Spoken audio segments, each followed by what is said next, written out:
What's up, guys? What is up, man? We've got a heck of an episode. It's going to be a little bit different episode.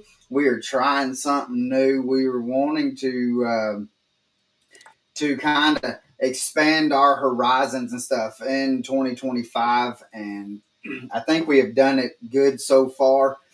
We are growing like crazy, and I was wanting to bring. I've got a good buddy, which we're having technical issues with the video, and so I just have a picture of him up, but you're going to be able to hear his the audio. It is going to be great, guys. But if you don't know, I'm Colin Burnett, Pappy J, and we have a buddy of mine that I went to high school with at Tyner Academy, and we've got Demonte Bolden. What's up, brother?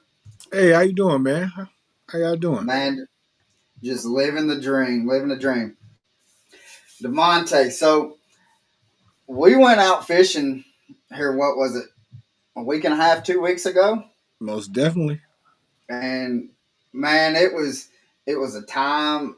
I thoroughly enjoyed it. We had my dad out on the boat with us as well, and he was saying, it was good to see you and Demonte being able to talk and go back and talk about our high school days, being able to over there at Tyner and stuff. So, but it was really enjoyable. The picture that we have up right there is actually one of the fish. I think that was. We're gonna say that was the smallest fish Demonte caught. So we're just gonna say that.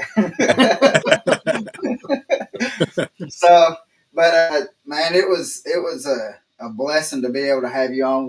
We've actually got it scheduled again to go out, and this next time maybe we'll bring old Pappy out here with us, and yes, sir. let you show him how it's done, Demonte. That's right. Somebody needs to. Most definitely. Before we get started, though, I got something for you here, Demonte. Uh-oh. Here we go.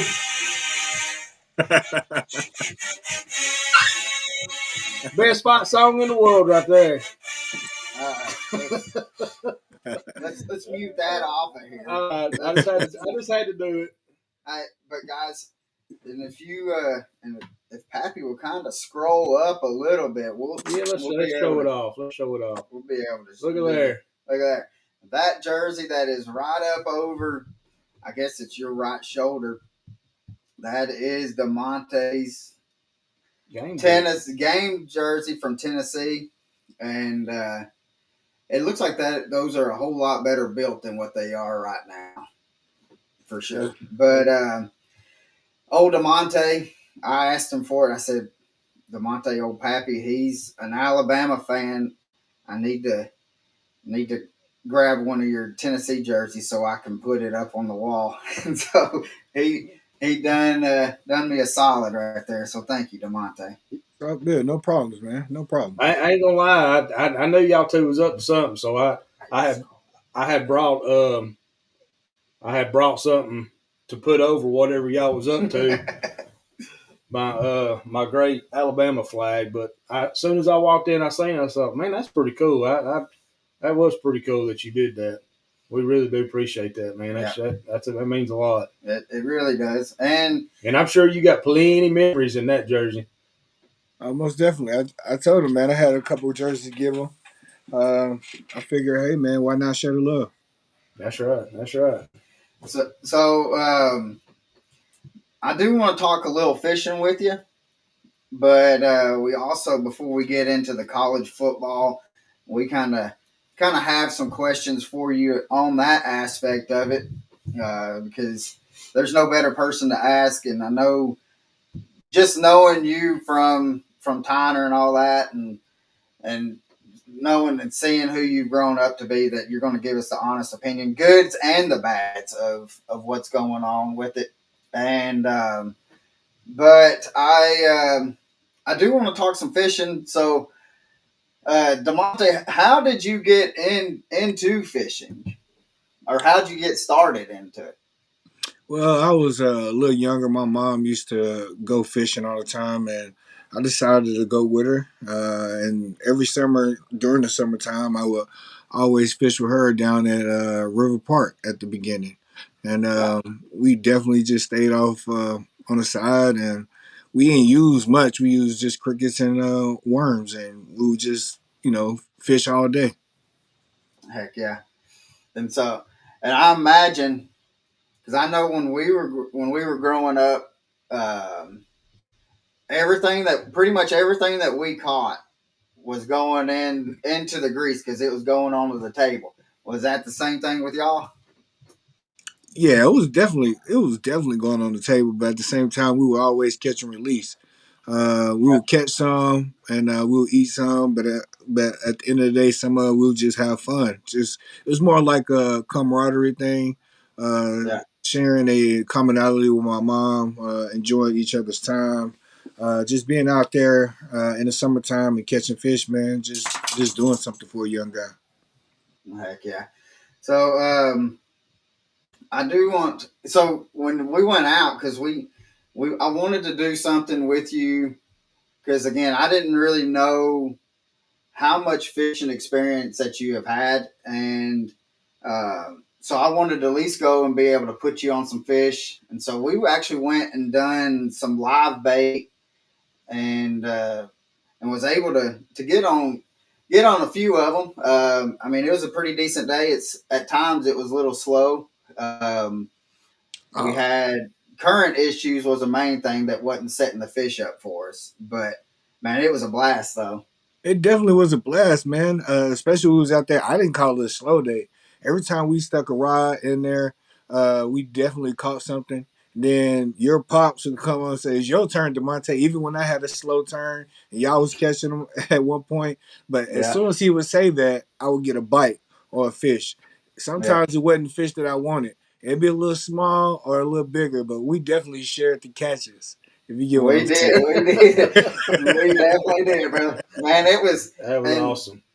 I'm telling you, and it was one of those things that like, um, that it was a fun time. It was the camaraderie, and like I tell people all the time, um, when you get people out on the boat, it does not matter who they are or whatever. If you've met them just now or if you've known them for 25 years, it does not matter. That camaraderie comes together, and then when you caught a fish, man, I was just as excited as if I would have caught it. And the same thing with you. I mean, when we was catching fish, you was stoked about it. I mean, I think he made more TikToks or Instagram videos.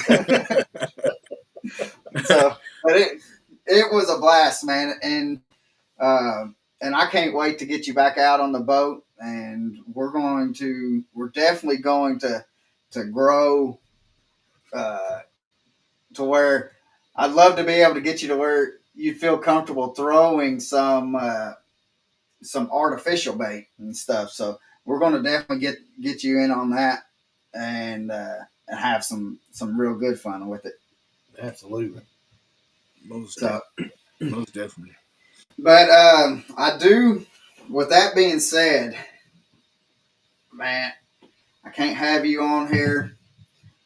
I want to know when you was at Tennessee. We're going to go on just slide into this football because Okay. I've been itching for this. When you was at Tennessee, what was what was the toughest team that you played against, and during your tenure there in Knoxville? Um, by far at that point, there are a couple good teams. I'm gonna say LSU, and I'm gonna say Arkansas at the same because not only did they have McFadden, then they had Hillis also in the backfield, and we saw Hmm. that as a run threat. And I felt like great running backs in the SEC, man, they always give a run stopper like me great competition. Like I said, the best running back that I've went up against and also hit head on was a guy at Vanderbilt at that time, and he definitely gave me a run for my money. Alabama's was more of like a scat back at that time, and Yeah, they were not like they were going in the hole, but at the same time they were more leaning to east and west instead of north and south. Hmm. right, right. Now, and you had told me that about Vandy, that guy from Vandy, and I was trying to pick my brain on who that would be, Uh-huh. and I just couldn't think of the guy's name. But it actually surprised me to an extent. But Vanderbilt has always had a good running back or a hard running running back. They've always been kind of on the small end, I think. Um, but they've always had, but it surprised me when you said that dude hit you and it was just turning you. It was kind of surprising to me. Oh, most definitely. It wasn't Jeff Jennings at the time, was it not? Mm, Uh, I'm trying to think of when he was there not read. What year was it? in between '05 and '09. Oh nine, oh five, oh nine. It was a pretty good back. He definitely was running downhill. Um, and I definitely was taking in the load. I kept telling him, like, man, you just going heads up. But at that time, I was young and I was going in there with my head down. So it kind of felt like it was a train going through, man. Yeah. So the what was your favorite stadium besides Neyland to go into? Man, I'm going to say Florida and LSU. Yeah. LSU was the best just because the passion and the hatred was there. They would rock the buses as you get in. They were at that time they had the tiger on our end of the field. So when you came out, you had that tiger in that cage, and it was definitely exciting, man. Even though when we played at LSU that year, it was a hard fought ball game, and I think that was Katrina year when Yeah. we went down there. I felt like for it to be Katrina year, it was a packed house, man. That was like by far the loudest stadium that I had been in ever in the SEC at that time. Yeah. And which we were talking about it on the boat. Um, the swamp is really not as big as what Oh. it appears to be. Am I correct? Yes, the swamp isn't. It kind of like lets you down when you at Florida Gator Swamp. The stadium is way smaller. I thought by having at that time Leak, Tim Tebow, and those guys, Dempsey and Hart. I Yeah. thought from TV I thought it was pretty big, but when I entered the stadium, it was very let down. It was a pretty small stadium. It Yeah. actually like fits inside of Neyland Stadium. That is crazy. So Vandy's running back from '05 to '09, Reggie Bush. That's what For it real. says. It says Nah. Commodores during '05 '09 football season was Reggie Bush. I Nah, don't know. That Nah. can't be right. But Nah, that ain't that's right. not right. Nah. Nah. He was at USC yeah, at I that know it, time. but that's what it pulled up. Yeah, no, So that's not right. Mm-mm. so we got the traveling fisherman in Alaska. What's up, brother? He just came on and said, "Good evening, guys." What's up? Um, so what if you like? Because I know right now, like you're coaching football and you also coaching basketball. Um, so what if there's a kid that's out there because we've got age range from all over that will watch this and listen to it. If there's a kid that's wanting to go and try to get into, let's just say, college football and let alone D1 school, what is your main focus that you're telling these kids that you're coaching that they need to focus on? Well, since all these NIL deals are here, it's a little harder because if the NIL deals wasn't here, I would tell them to focus on their grades, more or less the scores.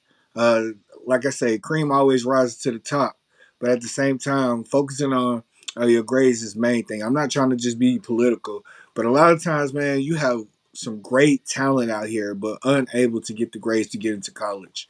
Yeah, For a D lineman, I would tell them the most of all, work on footwork, quickness, and footwork for a D lineman. Just because strength to come, hands will come, But when you Yeah. go to a D1 school, you want a kid to have great feet. If he has great feet, man, it can get him anywhere. Anywhere he can play any position on the field just because his feet are great and he's able to pick them up and put them down just as fast as he does. Yeah. And uh, I mean, and you hit the nail on the head too. Like, I mean, the books are hitting the books and making sure that you're getting a good education is the main thing, because one of these days the football gods or baseball gods or whatever people want to say are are going to tell you that that is your last game, and Facts. Facts. um, so and you got to have something uh, something else to fall back on, and so being able to have a good education is something well worth to fall back on. Most definitely. Um, Even if you don't get the NIL deals, at least you can get your foot in the door somewhere with the name of your university and also a degree behind them. So what is the one thing that Demonte has learned through coaching these kids? Man, to be honest with you, like being a coach is like almost being a great teacher, right? If you can Mhm. coach well, that means you can be a good teacher. I think more or less me learning is basically I'm gonna say getting the youth back um, or being able to come into the same common ground with these kids. It's not Right. more or less of learning. It's just it's hard because every kid is different. And then you see great talent. You got to learn how to expose that talent. You got to learn how to get that talent out of that kid and best use that kid as well as you can for your scheme and your program, right?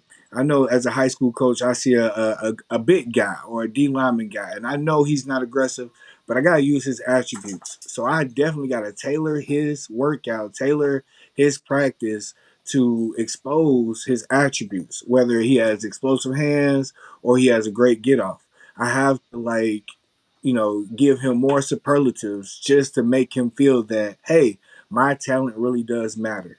And Yeah. on the football field, that's all it counts is being a good coach and having these kids become coachable and humble. Right. Now, have you seen a difference in these kids, or I guess you could say a different mindset because of the NIL? Yes, it's kind of ugly, but at the same time, it's more like to me, I'm being honest with you. If we had the NIL deal when I was growing up, I'd probably be the same way. Okay. Right. At the same time, right now it's kind of hard because you have to like keep this guy focus on hunger. And Mhm. a lot of times when your prey drive is based on money, it ain't gonna do it for you. You know, Right. if your prey drive is based on being better than the next guy, getting off better than the next guy, you gonna excel. I think the NIL deal is ruining it for college football. Like I said, man, it's making it not fun because a lot of these kids, if they're not getting a certain amount of money, they're not staying or going. And I kind of don't like that because without the NIL deal, you had the best kids on the squad and they was hungry to make it. Now they get to college, they get $14 million. They act like they didn't made it, and Yeah. really, that's not where the train stops. But can I say that it's allowing college football to keep the bad apples of the bunch because the real good apples get that money and they like, you know what? I'm gonna be the same way when I get to the NFL. They're gonna Mhm. approach the game a lot different. They're gonna wanna, improve more and wanna succeed and have goals to the next level. They want to break the next Reggie White record. They want to break the next Herschel Walker record. You know what I'm saying? And Yeah. that's one thing that the NIL deal is doing for the pros is weeding out the bad ones. Because the bad ones is going to take their money and they're going to cut the keys off to the car and they ain't going to drive well. And then senior year, they're not going to get drafted, right? Right. And everybody know that NIL deal is connected to a contract. So if you don't fulfill that contract, regardless of what you're doing, you still got to pay that money back. And that's what they fail to realize in some points. Those NIL deals come with strings and attachments. And if you ain't fulfilling them as a young kid who does not understand contract negotiations and also rules of it, they will be hurting at the end of the day. Wow. So could you imagine at 19, 18, 19 years old and, not really fully understanding the whole contract Well, all they're concept? seeing is millions of dollars. Yeah, right but in if their you face. don't contribute, then Right. you gonna have to pay that money back. Man, that's a lot of stress there. Oh yeah. Well, and the thing is they don't worry about it until it hits them in the face. Yeah. But I think though, like with speaking of the NIL deal, Demonte, like I think like let's say a kid gets an NIL deal and they're playing for Tennessee. Yeah. I think if they get that NIL deal, that part of that contract should say you're committing 4 years. No ifs, ands, or buts about it. You're committing 4 years. Uh-huh. And I mean, because Tennessee, I mean, which everybody knows, like Tennessee's seen it here this past off season, and they ended up just swapping quarterbacks with UCLA, and which we talked about it prior to, and it was almost like Nico. I mean, he lost both ways. I mean, Yes, sir. He did. He lost. He lost. And just like and I didn't realize it, and then Pappy didn't realize it, or we didn't think about it until you said the taxes that he's having to pay. He took less money, NIL money, Yeah. and then he's having more taxes taken out, Mm-hmm. and he's not making nothing. So, Nothing. Right? He went to Tennessee with demands and asked for this amount of money, but not knowing, hey man, if I go to the West Coast, they're gonna take way more out, right? So basically you just took a loss, like you said. Took a big loss, a big loss. So how do you feel about I guess the school or the coaching staff, whoever made that decision and said, that we were just going to move on from Nico? How do you feel about that? Do you think that they did a right thing by doing that, sending out a message, or what's your thoughts on it? To be honest with you, I think for Nico, it's a childish decision, even though they blame Nico's camp about the situation.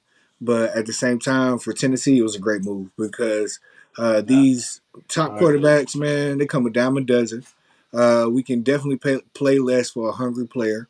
The guy that we traded for, even though he had a great season, he will be making more money than Nico this year if he did have an NIL deal because he came from a heavily taxed state to a lightly taxed state, or none, depending on the structure of his deal. I'm glad, but at the same time, I'm worried. To be as a player, ex-player, and as a fan of the game, I'm kind of worried because I still want to see Tennessee on top, regardless of Nico leaving. Absolutely. Demonte, Chris says, do you think that what is it? Do you think that colleges should approach the NIL deal with the kids not giving them NIL deals straight from high school and maybe just giving it to them from their sophomore year on? Most definitely. I can see that as well. It's making them earn that money, right? You give a kid in there, you make him feel entitled, especially when you got a senior that's only making $55K, right? You giving him $55K and that kid he ain't even did a play yet, but you got this senior has been working his butt off, hasn't missed no summer practices, has not missed any winter workouts. You know what I'm saying? He's mad as well. He definitely needs that money as well. I feel like he should share that for the first year. You know what I'm saying? Until he becomes an established player. I just think whoever is in Nico's ear didn't do right by him. You know what I'm saying? Because Tennessee publicized him and put him on a big stage gave him, a plethora of endorsements. Not even that, just TV get alone. If you would have won on that big stage, you definitely would have had the endorsements and the money coming in. And I just didn't see Exactly. that being right. Yeah. So how is the NIL deals benefiting schools? Sir, that is way above my play grade. I really, Right. I Because really, I mean, it's because I mean, it's college football is a business. it is. It is. So and that's why you see all these TV channels and stuff like that fighting to be able to have the rights for Mhm. SEC games or ACC, Big Ten, or whatever. They're fighting to be able to have primary rights to be able to show these games. Yep. So in my mind, and I'm thinking like there's got to be some loophole in there for the colleges to be able to like, all right, well then let's start paying these kids. Yeah. And so that was just my reason and thinking on it because it's all a business. It is. And I'm gonna call it speculation. If you come to my college and I allow you to put on the Tennessee jersey, I'm going to get some of that money too as well. You know, Right. Right. it's just not all money coming out. I believe a percentage should be going back to the university and also going back to the program because it also benefits us as well.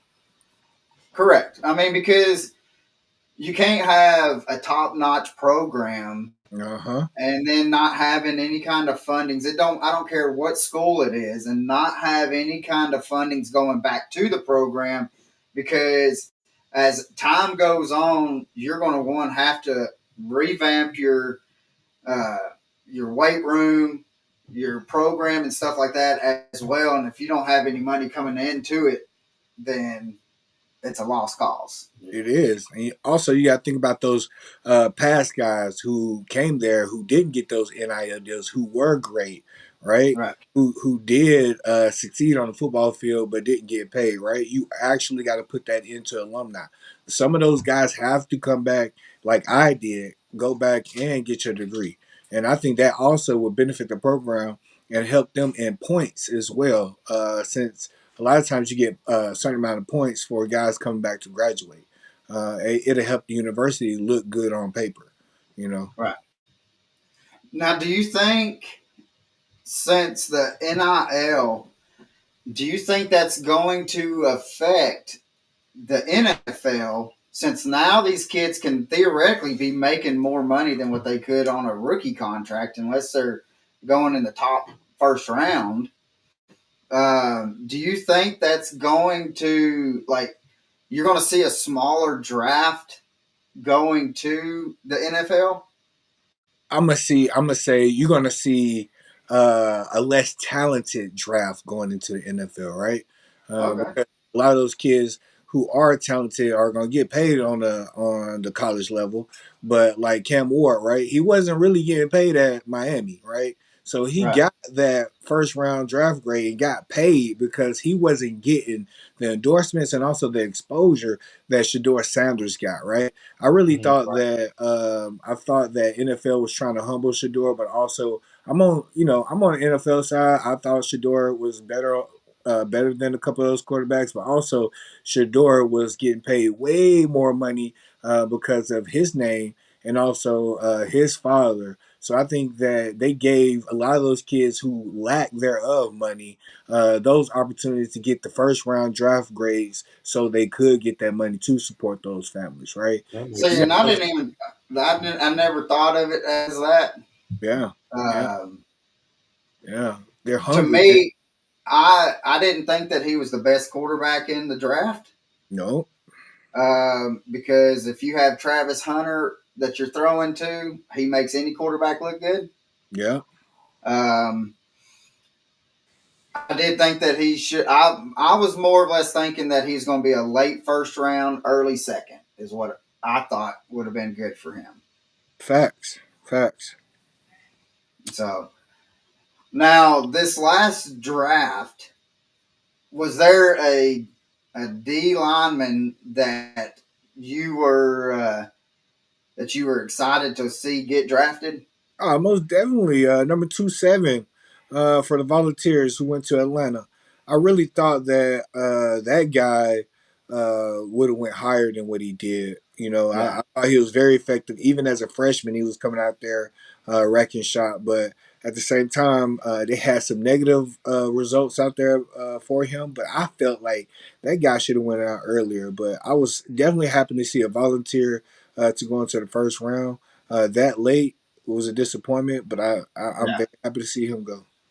yeah. Because I was, I mean, to be honest with you, and not just being because from Tennessee, I think everybody knows that I'm a Vandy fan.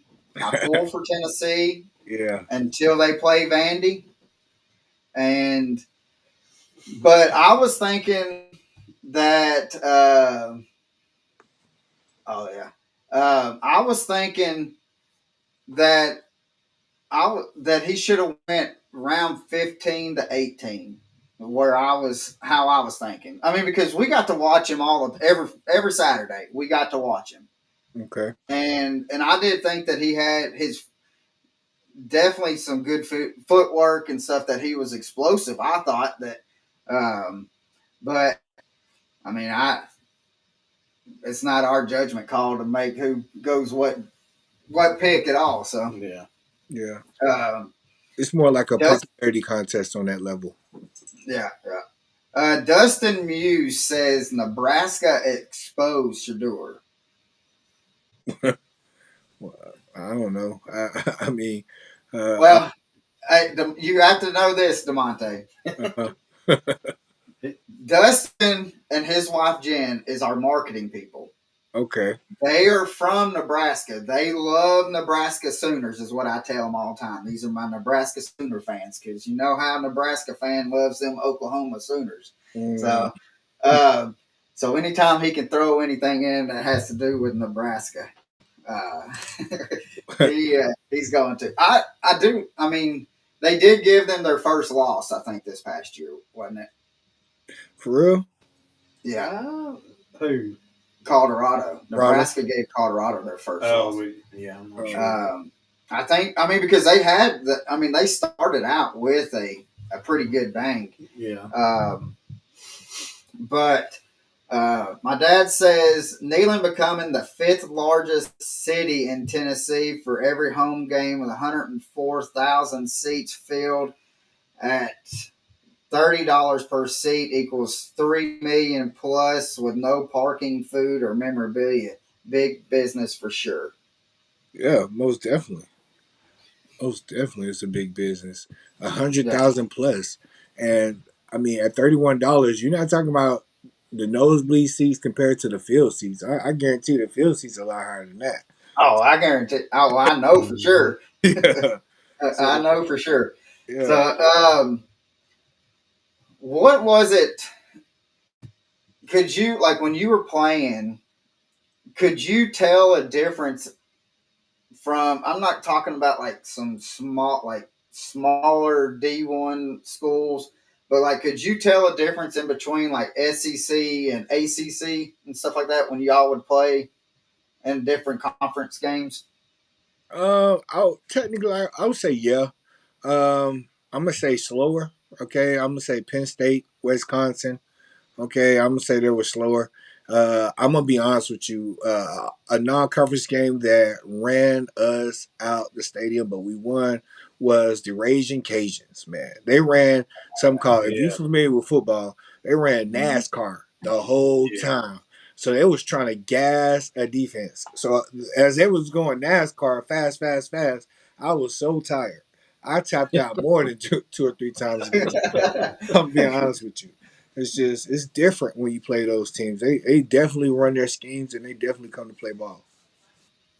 Yeah, and because like all I've heard, like my whole life, has been like the SEC is. I mean, and they've always been a powerhouse, but they say like the SEC is a powerhouse because they beat up on each other all year round. You don't Mhm. when you're playing SEC teams. There's no break, um, and unless you're playing Vandy, I know somebody's gonna say that, but it's they're constantly you're pounding on each other, and that it's more of a physical game than what an out of conference game. Is that kind of how?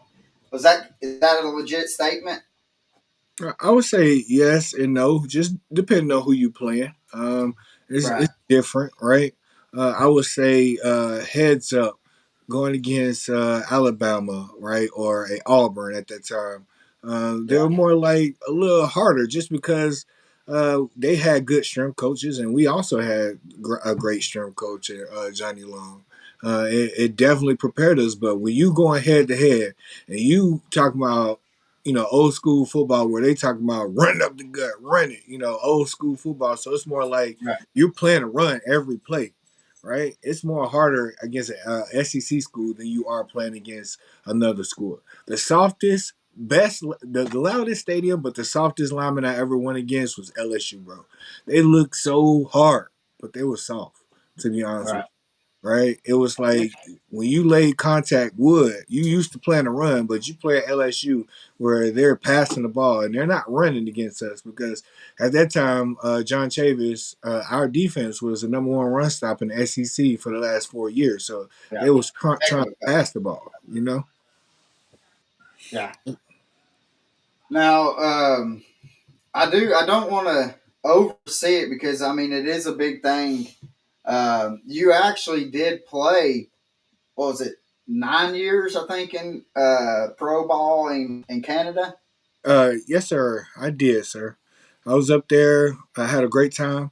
I wish they would relay stats and also plays and highlights down here because it would have showed that I had a better career than you would Google and see I did. Right? It was more like disappointing, but a lot of times Yeah. my ex teammates would watch us during their pregame, their preseason because we would start earlier than NFL and they will watch us, and I would get phone calls like, "Man, you up there doing pretty good. You doing great." And it was kind of disappointing because I always had that dream to play in the NFL, and I always had that dream. I know I'm a competitor, and I wanted to break one of Reggie White's record because I'm from the same city Reggie White is from, Yeah. and my goal was to chase him, be as better, and be as fast as him. Right? It was just Yeah. disappointing, but at one point you just got to let it go, man. I gave my all to football, and now do I want to go back? No, I don't want to go back. But I would like to coach on the opposite side and also enjoy my life with my family. Exactly. Yeah. Now, was there was there a difference in the game in between college and the pro ball? Uh, Honestly, uh, no and yes.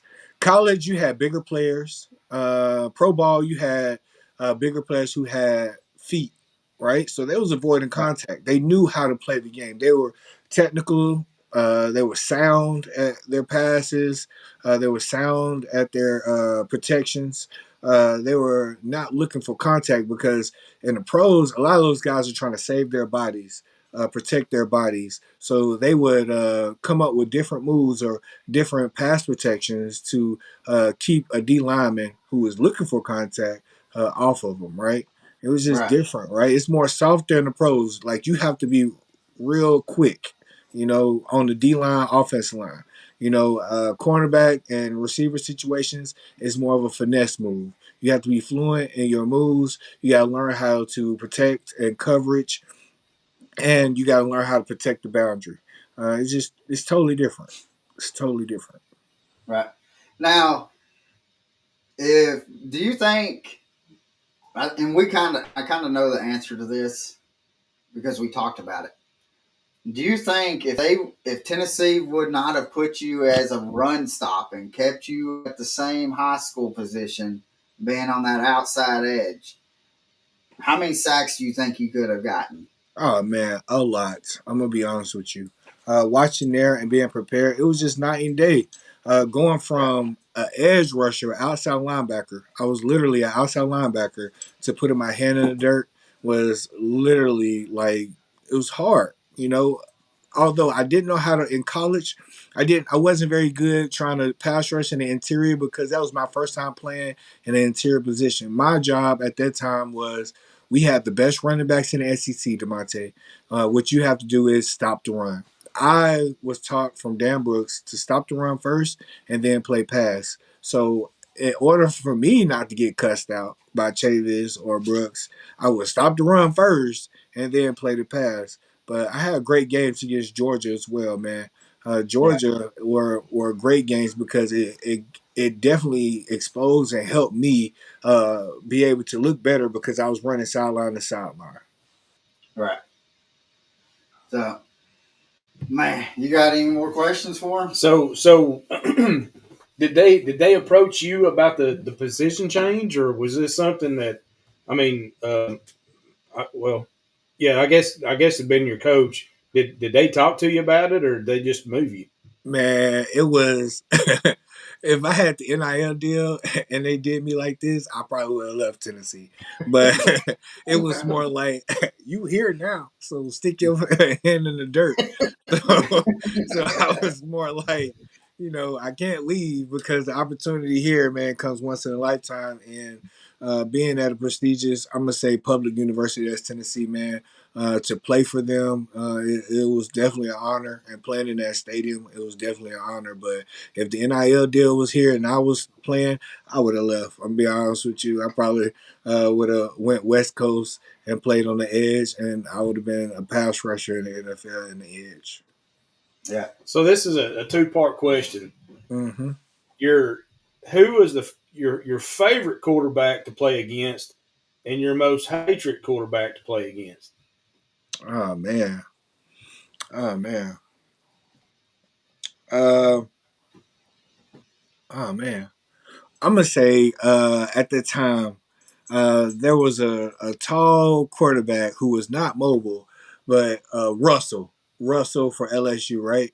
DeMarcus That Russell. got a sack. Remember, he played for the Raiders, right? Mm-hmm. Yeah.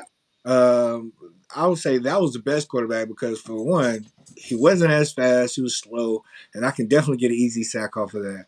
The Mm-hmm. worst quarterback I played against was Ron Perlew in the SEC because he was more mobile. And at that time, I was a lot fatter. I was like 290. I was like 295, pushing 300, and I wanted some exposure. So I wanted him to be slow, but that guy would always get up out that pocket and make the great throws and passes that he did. Obviously, Yeah. we lost the SEC championship in 2009, which really pretty much hurt me. But at the same time, he was a better quarterback, to be honest with you. Yeah. Well, I got one last question for you, Mm-hmm. and Uh-huh. but I've got to ask you.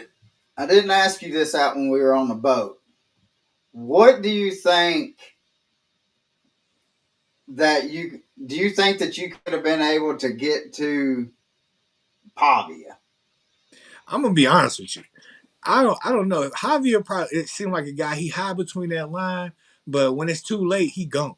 You wouldn't Yeah. Mm-hmm. think that that guy can move the way he does. Especially in and out the pocket, right?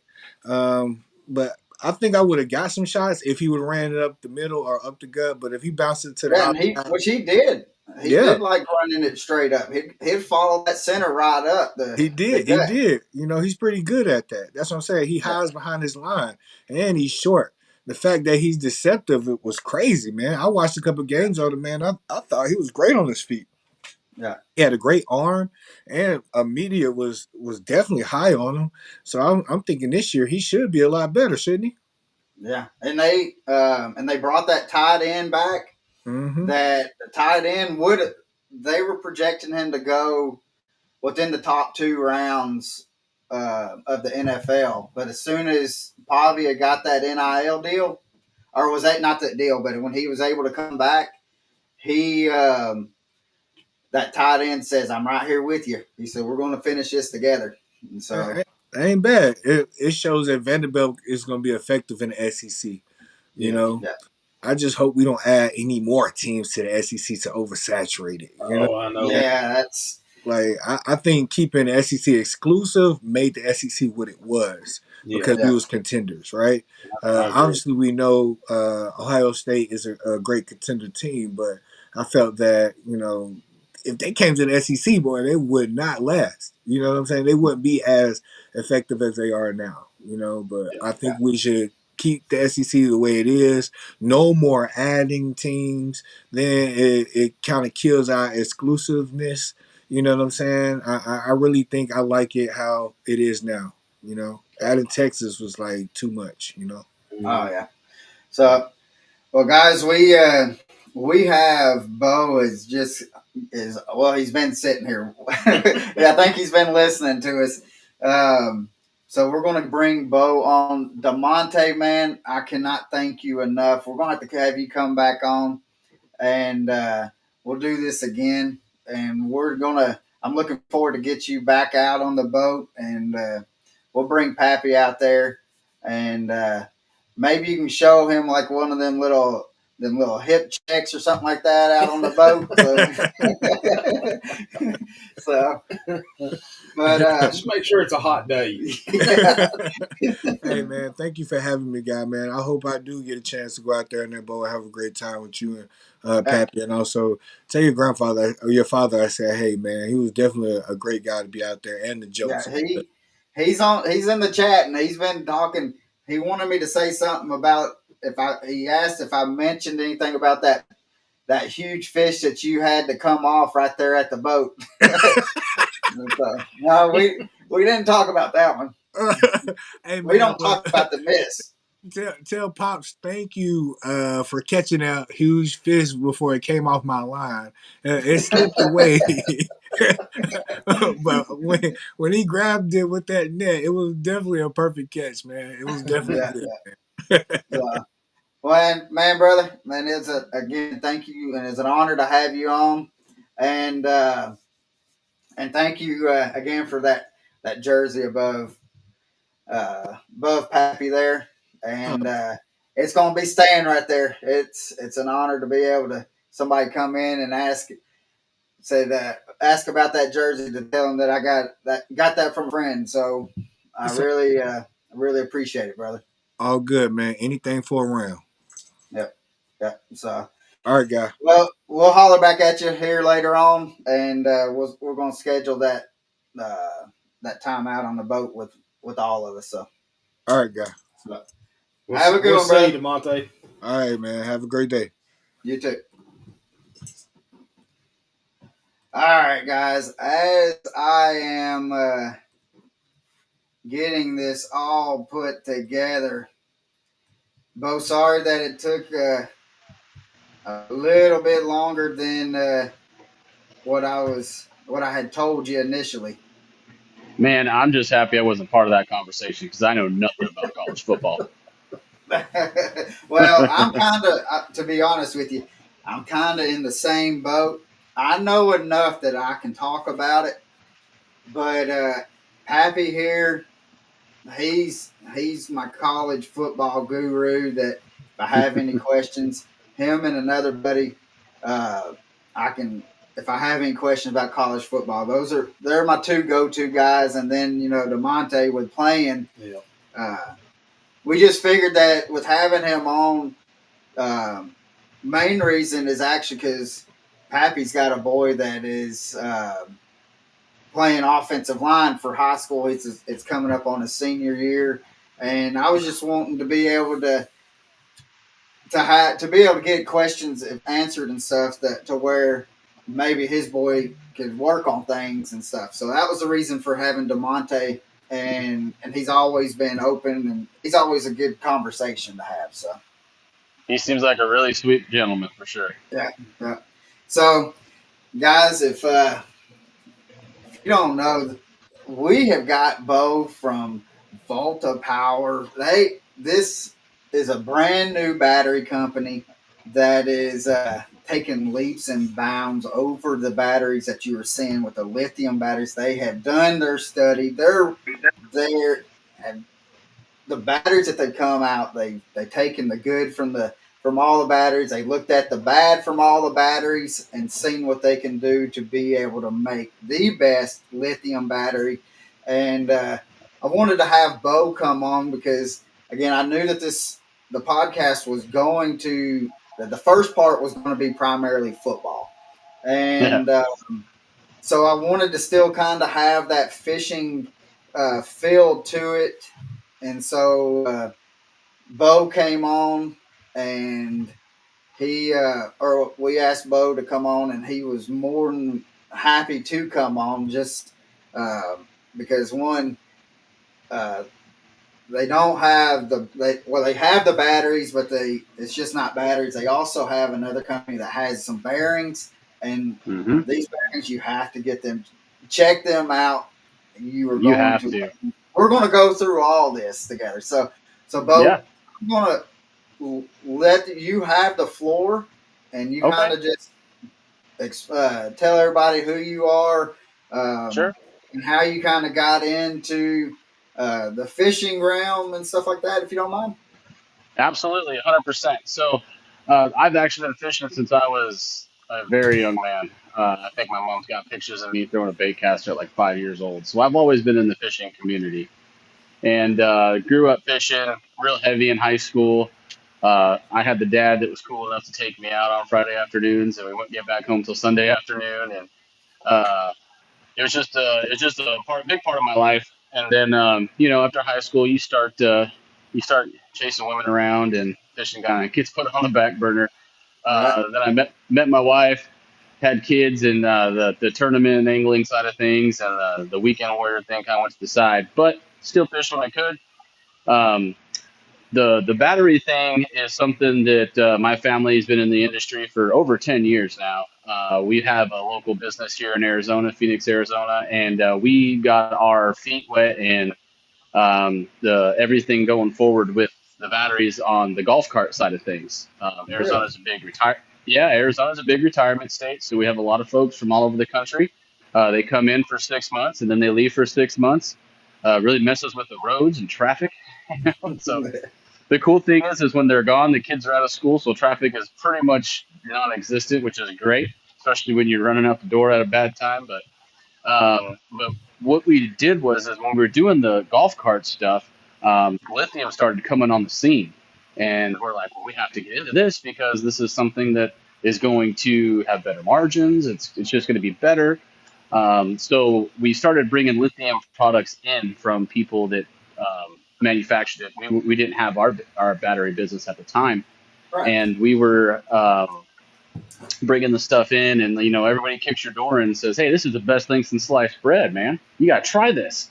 Oh, yeah, okay. So we went through multiple different I would call them distributors, manufacturers, and we had okay success with some. We had horrible problems with others, and then as it kind of got like newer, so as the technology got better, the batteries obviously got better. right, But being in it since day one and understanding how it works, why it works, and what makes it work for a long period of time really helped us because we would go back through, like we get a warranty call, we go out and we check it out, and then I'm on the phone with the technician. So I'm walking through this. So I'm learning without really understanding what I'm learning. And right, then it got to the point where, hey, I can just show up and do it. I don't need to call a technician anymore. And we got to the point to where we were actually one company that we were dealing with just kind of disappeared. Everybody's your best friend when your bills are paid, but when you have an issue, man, everybody's right, on vacation, including the janitor. You can't get anybody to answer the phone. Um, so when that happened, we really took it into our own hands. We worked really hard for our reputation. We're a military-owned, family-operated business, and we really want to, pass this down to my children. And to be able to do that, we had to save our reputation. So about 2 years ago, the old man walks in and he's like, "Beau, we need to develop a lithium battery." I looked at him and said, "Have fun." And he's like, "No, I'm serious. If this is happening now, it's only going to get worse with time." And I'm like, okay. So we really cracked down and started doing some stuff. I got my colleague here, Abel, with me, and just kind of making sure that I'm saying what I'm supposed to be saying correctly. He was a big part of it too. So what we did is we took all of the issues that prior people have had, and all the successes that they've had. So we've eliminated the issues, we've kept what was good, and we added things to make sure that it prolongs the life of the batteries. Right. And there's multiple things inside there. And I'm sure you guys have heard of the clear case, and we'll get to that eventually. I promise. I'll show you guys.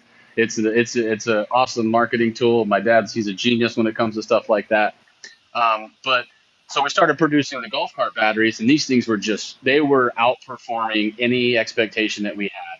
And we were very happy with them. We're still very happy with them. I mean, we got to the point now that we can give them to our customers because there's no middleman. So now we can sell them for a little cheaper than most people because I don't have to have two people buy it before I put it in the cart. And so my uncle Jamie Shaw, he fished a lot. He still fishes a lot. He was on the MLF. He does all the one bass here on the West Coast. And if he ain't picking cotton, man, he's on the front of that boat staring at that screen. He was like, "Hey, do you think you can do a 12 volt?" And I'm like, "I'm pretty sure I can do a 12 volt. It's just less cells, same stuff." And he's like, "Well, work on it." I'm like, "Okay, cool." We start working on it, and then he went out to lunch with my dad, and they go out and they chit chat, and my dad comes back and he's like, "We're doing boat batteries." And I said, "Amen. Let's go. Let's get it." So we started developing the boat batteries about a year and a half ago. Went through a bunch of different stuff, made sure it was completely dialed in before we let it go to the market because I didn't want to have a bunch of people bombarding my phones. I didn't want my wholesalers getting stressed out with phone calls. So we were very adamant about making sure that it was dialed in. There is, I have some pro staff. A lot of my guys are local guys, obviously. I got one guy that doesn't live here. And the first guy that I talked to, I'm going to name drop him because I love him dearly. His name's Sean Coffey. He locally here is a stick, man. Like you see his boat on the Wednesday nighters, you're just donating. At that point, you're just like, oh, we're fun fishing now. And That's I got what a we hold do of all him. the time. Yeah, there you go. Amen. That's right. That's what I'm talking about. That's what it's all about, man. But I called him. My uncle arranged us to meet, and I threw some testers in his boat. And he's had them for about 5 or 6 months now, and he has had nothing bad to say about them. I've got testimonies from multiple people. The one that really sticks out to me the most that I really hold near and dear to my heart is one of my pro staff. His name is Shane Edgar. He fishes the one bass. That's his like big series that he fishes. And Right. they were up at Shasta, and this year at Shasta was horrible, man. They had rain on day one, they had snow on day two, and then it was bluebird skies on day three. And what happened is when he went up there, he drove up with all the weather and stuff. He had a little bit of a charger issue, and the charger made one of my batteries not usable. So he has two of them. So all my pro staff gets 236s and 227s. So that way they can focus on their job and not worry about mine. So, and for that specific reason. And he went out there, and day one he called me with the issue. He didn't even put his boat in the water yet. He was walking out of their Airbnb, and I'm on the phone with him at 4:30 in the morning trying to figure this out. And I said, just run the one, dude. Do what you can. I will figure something out.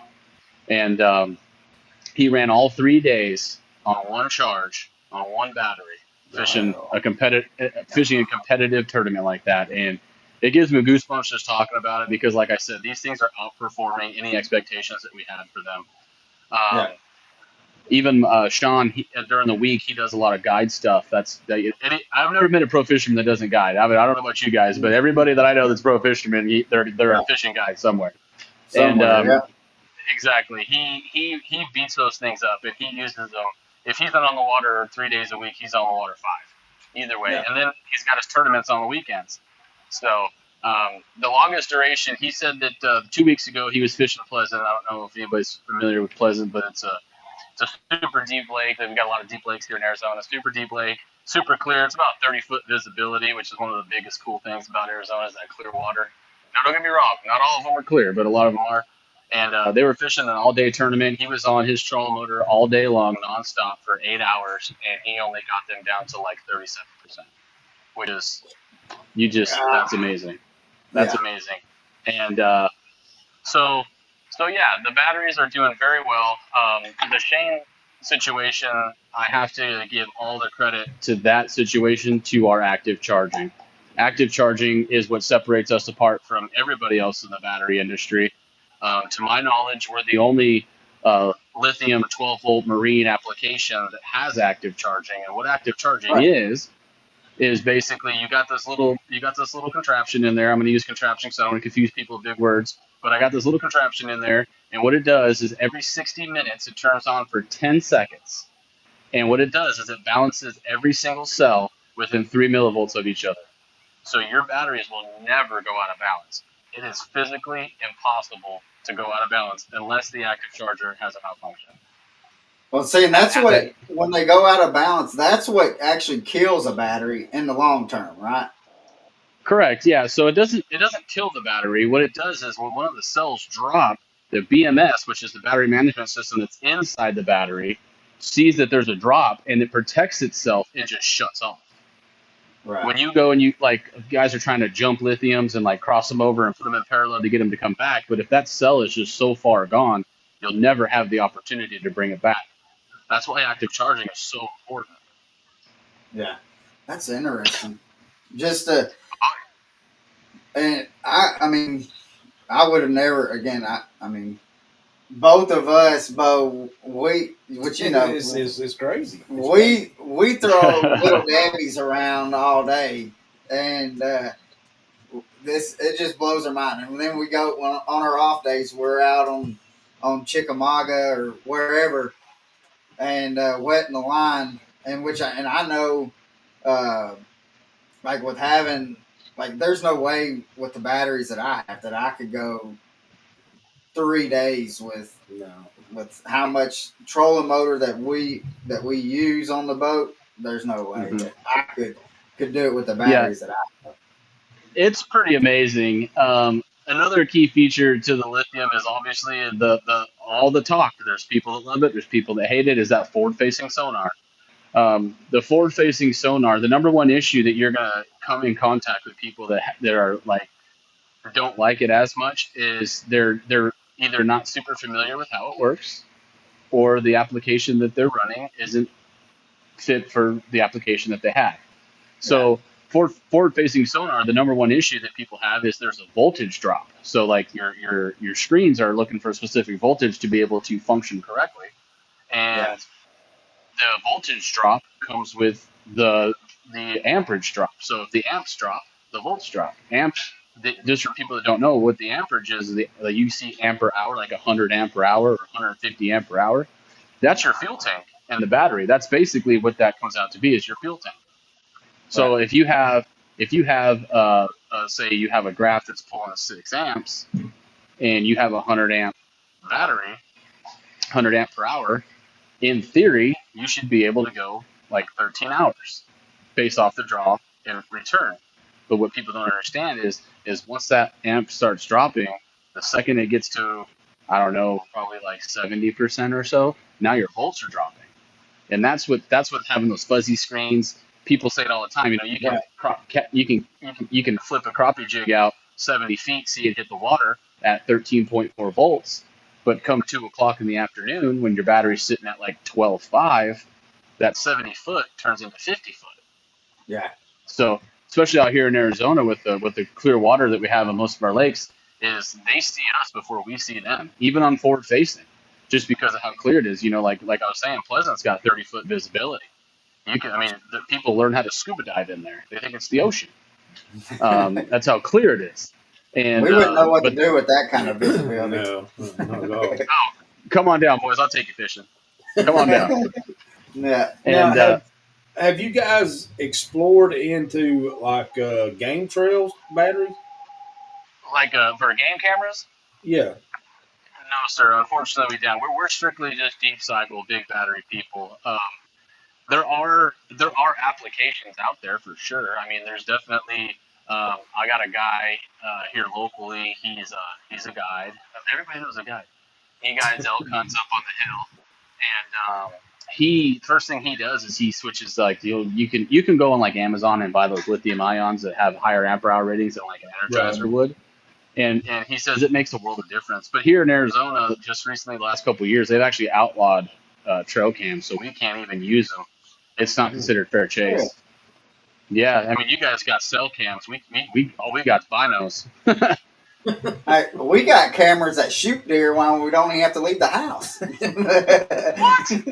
That's cheating, I'm man. just messing with you. That's cheating. Hey, but if you ain't cheating, you ain't trying. That's how I was raised. Yeah. Yeah. So But yeah, I mean the number one thing with that helps us besides the active charger is the cells that we use. They're prismatic cells. Prismatic cells are more of a block, like a cube, to where most I would say big name brands are using cylindrical cells. And cylindrical cells, how they're put together is you got like a 16th inch piece of I don't know if it's tin or aluminum, some kind of shiny metal, and they put it in between, and they have these little rods that go through it, and then you screw it in on top. So you got positive on one side, negative on the other side. right, So they're running them all in parallel. So if you're going through the lake and you're wishy-washy or something, or you get a little kind of squirrely coming out of the hole, or you just got some rough weather, some big waves, some big water coming, or nothing like anything like that, those things are bouncing around and they're just held in with nuts and bolts. And I don't even know if there's lock washers. They might. I mean, that would make sense. I hope. And shaking back right, and forth, you're going to have that shake, rattle, and roll, and those things are going to back out eventually. That in the golf cart world, we deal with that all the time. We call it a burn down. You come on and off the cart path, go for holes, sprinkler heads, washes, big rocks. I mean, most of the time these folks are enjoying themselves with some adult beverages when they're out there swinging the clubs, and they don't really pay attention. And that terminal gets loose, it will burn that down. It'll burn down the terminal. So yeah, the prismatic cells that we have are all 100% laser welded. So they're not put together with nuts and bolts. They're laser welded together. They're not going anywhere. They're not breaking. We use bars of aluminum, and the aluminum is what puts the prismatic cells positive to negative in series. Those are laser welded together. And if it's not laser welded, it's with a screw inside of the insert, and then we put our TV over top of the bolt as well, so that even if it does jiggle, it ain't backing out. There's just no, it's right, not going to happen. And it's just little things like that really make a difference when it comes to the internals of a battery, because you can't see inside. You can't crack the top and inspect it, once or twice a month. So you just have to trust that whoever built the battery did it with care. And me being in us, I should say, being in the battery world, that was a big part of it. Was just understanding that we need to think more 5 years from now than tomorrow. So, you know, we give an 8-year warranty on these batteries. It's a 5-year free replacement, 3-year prorate. Anything happens within 5 years, you go inside the app that's connected to your battery, and you screenshot it and you show me, hey, Beau, this is bad. Okay, sir, there's one in the mail. Use the same box, send the right. one back to me. You don't got Wow. to send it in. You don't got to have the people take it apart and try to diagnose it, because they're giving you a new one anyway most of the time. They just want to see what's wrong with the old one before they give it to you, you Right. know? And I don't want people to be down for that long. Especially, like I said, I always go back to the golf cart stuff, because that's where it really makes the difference for us. Is when we went back to you have to pull that battery out and send it back. It takes 7 days just to get there, and then they Right. got to look at it for 4 days, and then it takes 7 days to get back. We're out of a cart for almost 2 weeks. That's Yeah. unacceptable. I don't want. And then I have to go and put a battery that I haven't sold in their cart as a loaner. Now I'm losing money because I have a battery that I can't sell, because I'm trying to keep my customers happy and keep them on the road. And it just got we just got done with it. So Volta Power was born. Wow.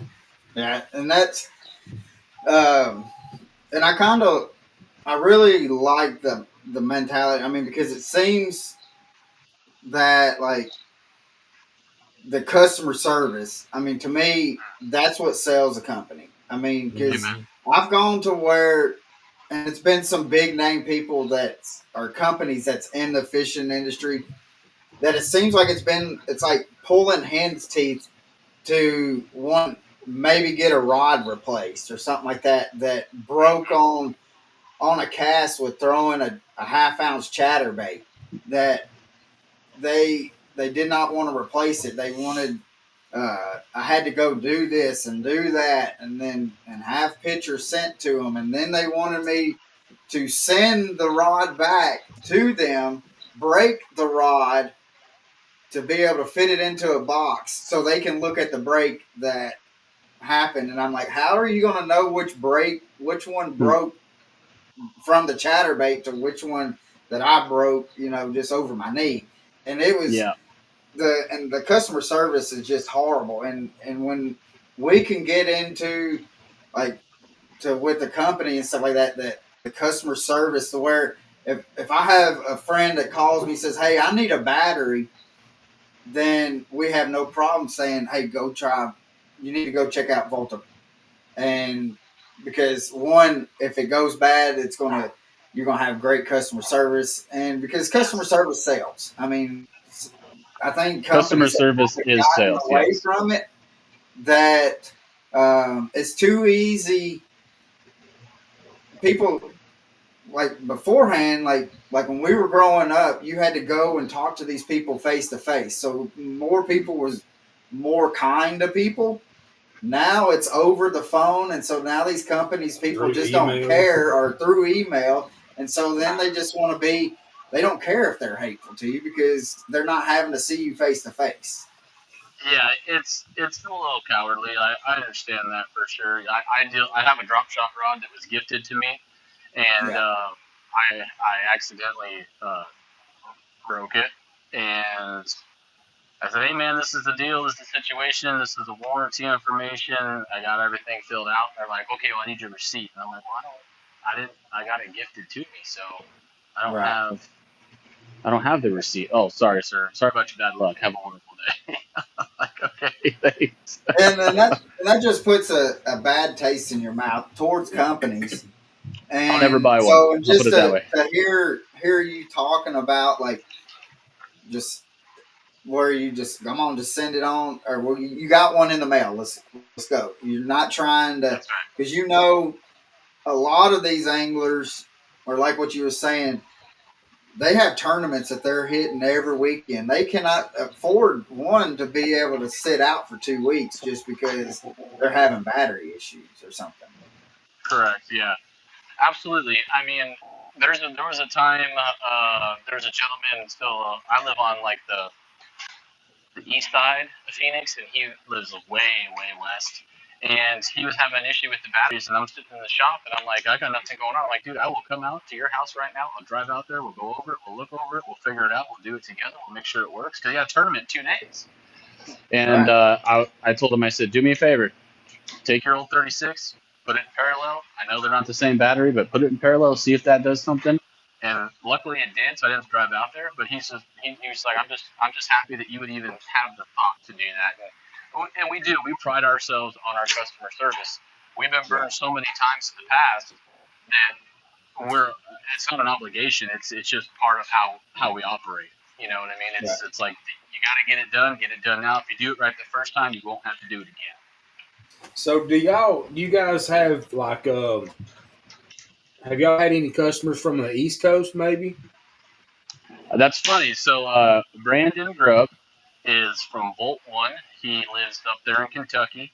He just became our I've seen Kentucky that guy. today. So he's over there doing his thing, and I sent him a battery. I gave him a really good deal on one, and he wanted to bench test it and everything, which is totally okay. I understand that lithium is weird. Sometimes you get a good one, sometimes you get a bad one with other companies, not with mine.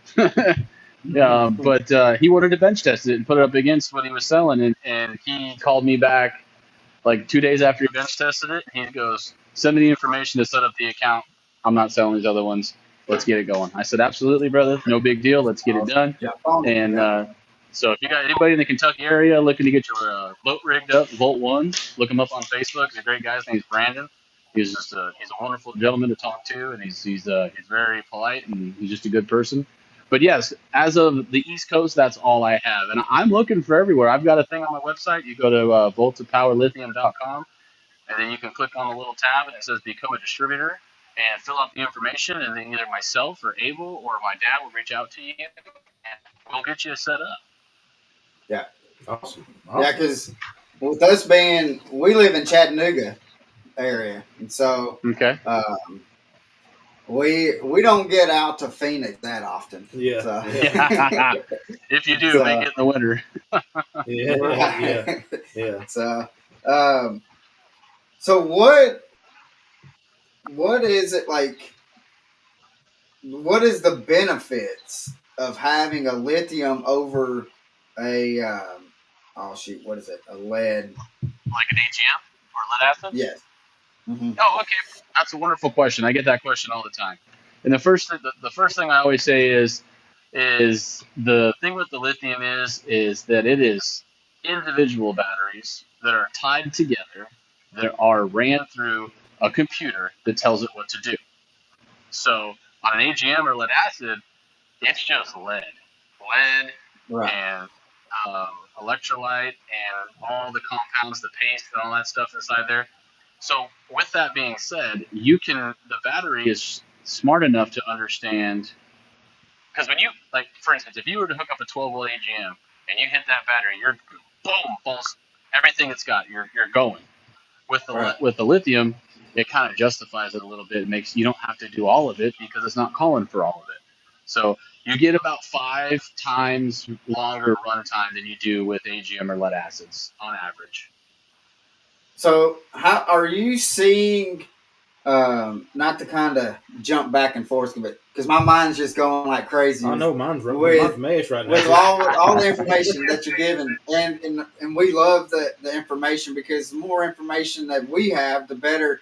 As a fisherman, the better off we're going to be able to make a better judgment of what's going to be best for our boats and or Yes. even golf carts or whatever. Yep. So with that, oh shoot, what was it? The active. What you was talking about, how your battery will check like every hour or something like that. Yes, sir. How are you seeing with that being able to keep everything level? Are you seeing batteries last longer?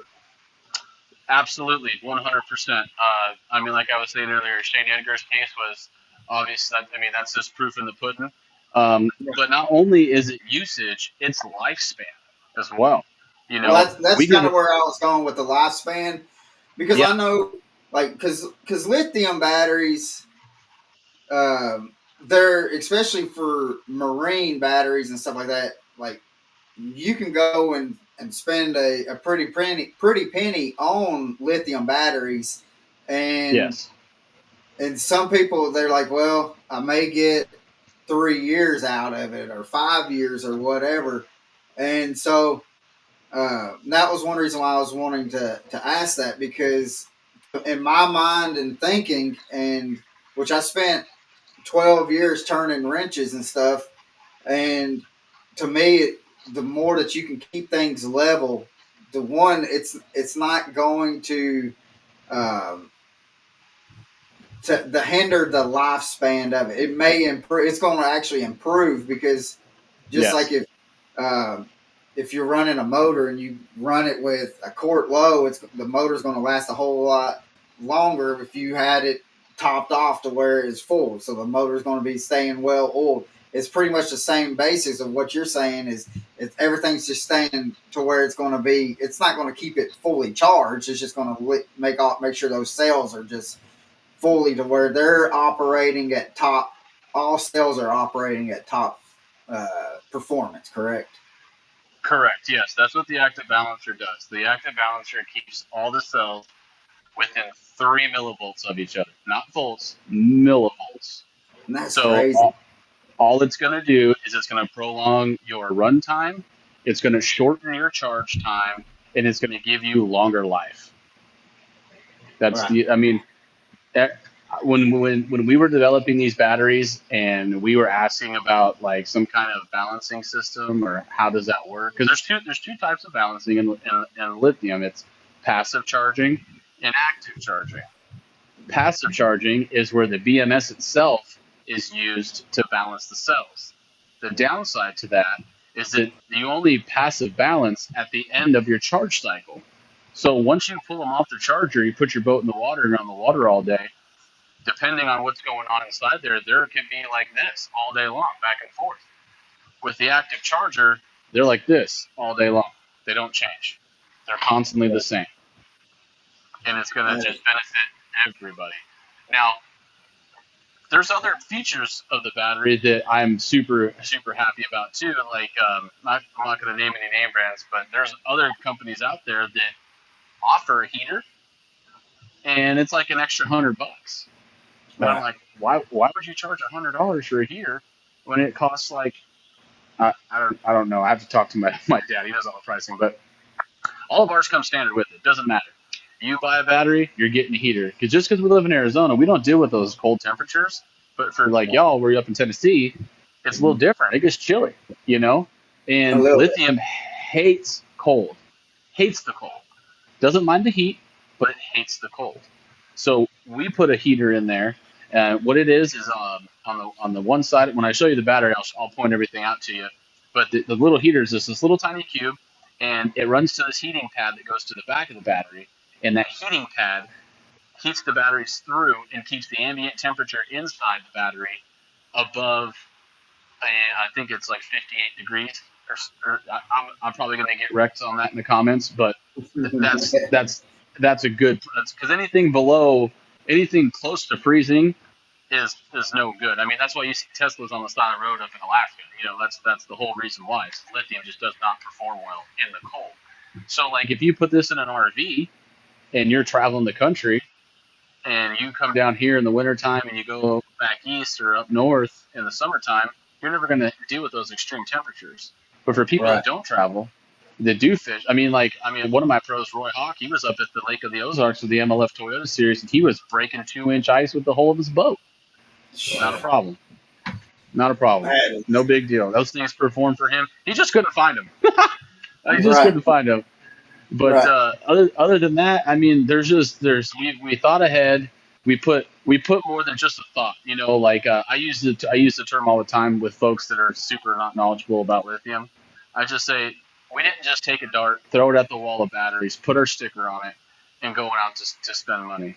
We wanted to make a quality battery with quality parts at a good price. Because if we do that, we're going to be in business for a long time.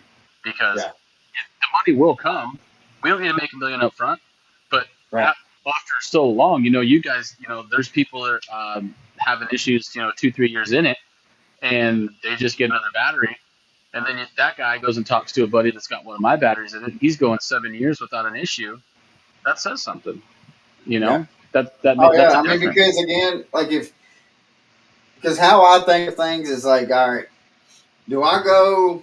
Let's just say spend $150 on batteries, and I've got three batteries, so I'm spending $450. If I'm having to go every year and a half to 2 years, I'm having to go buy brand new batteries because I'm out on the water 4 or 5 times a week.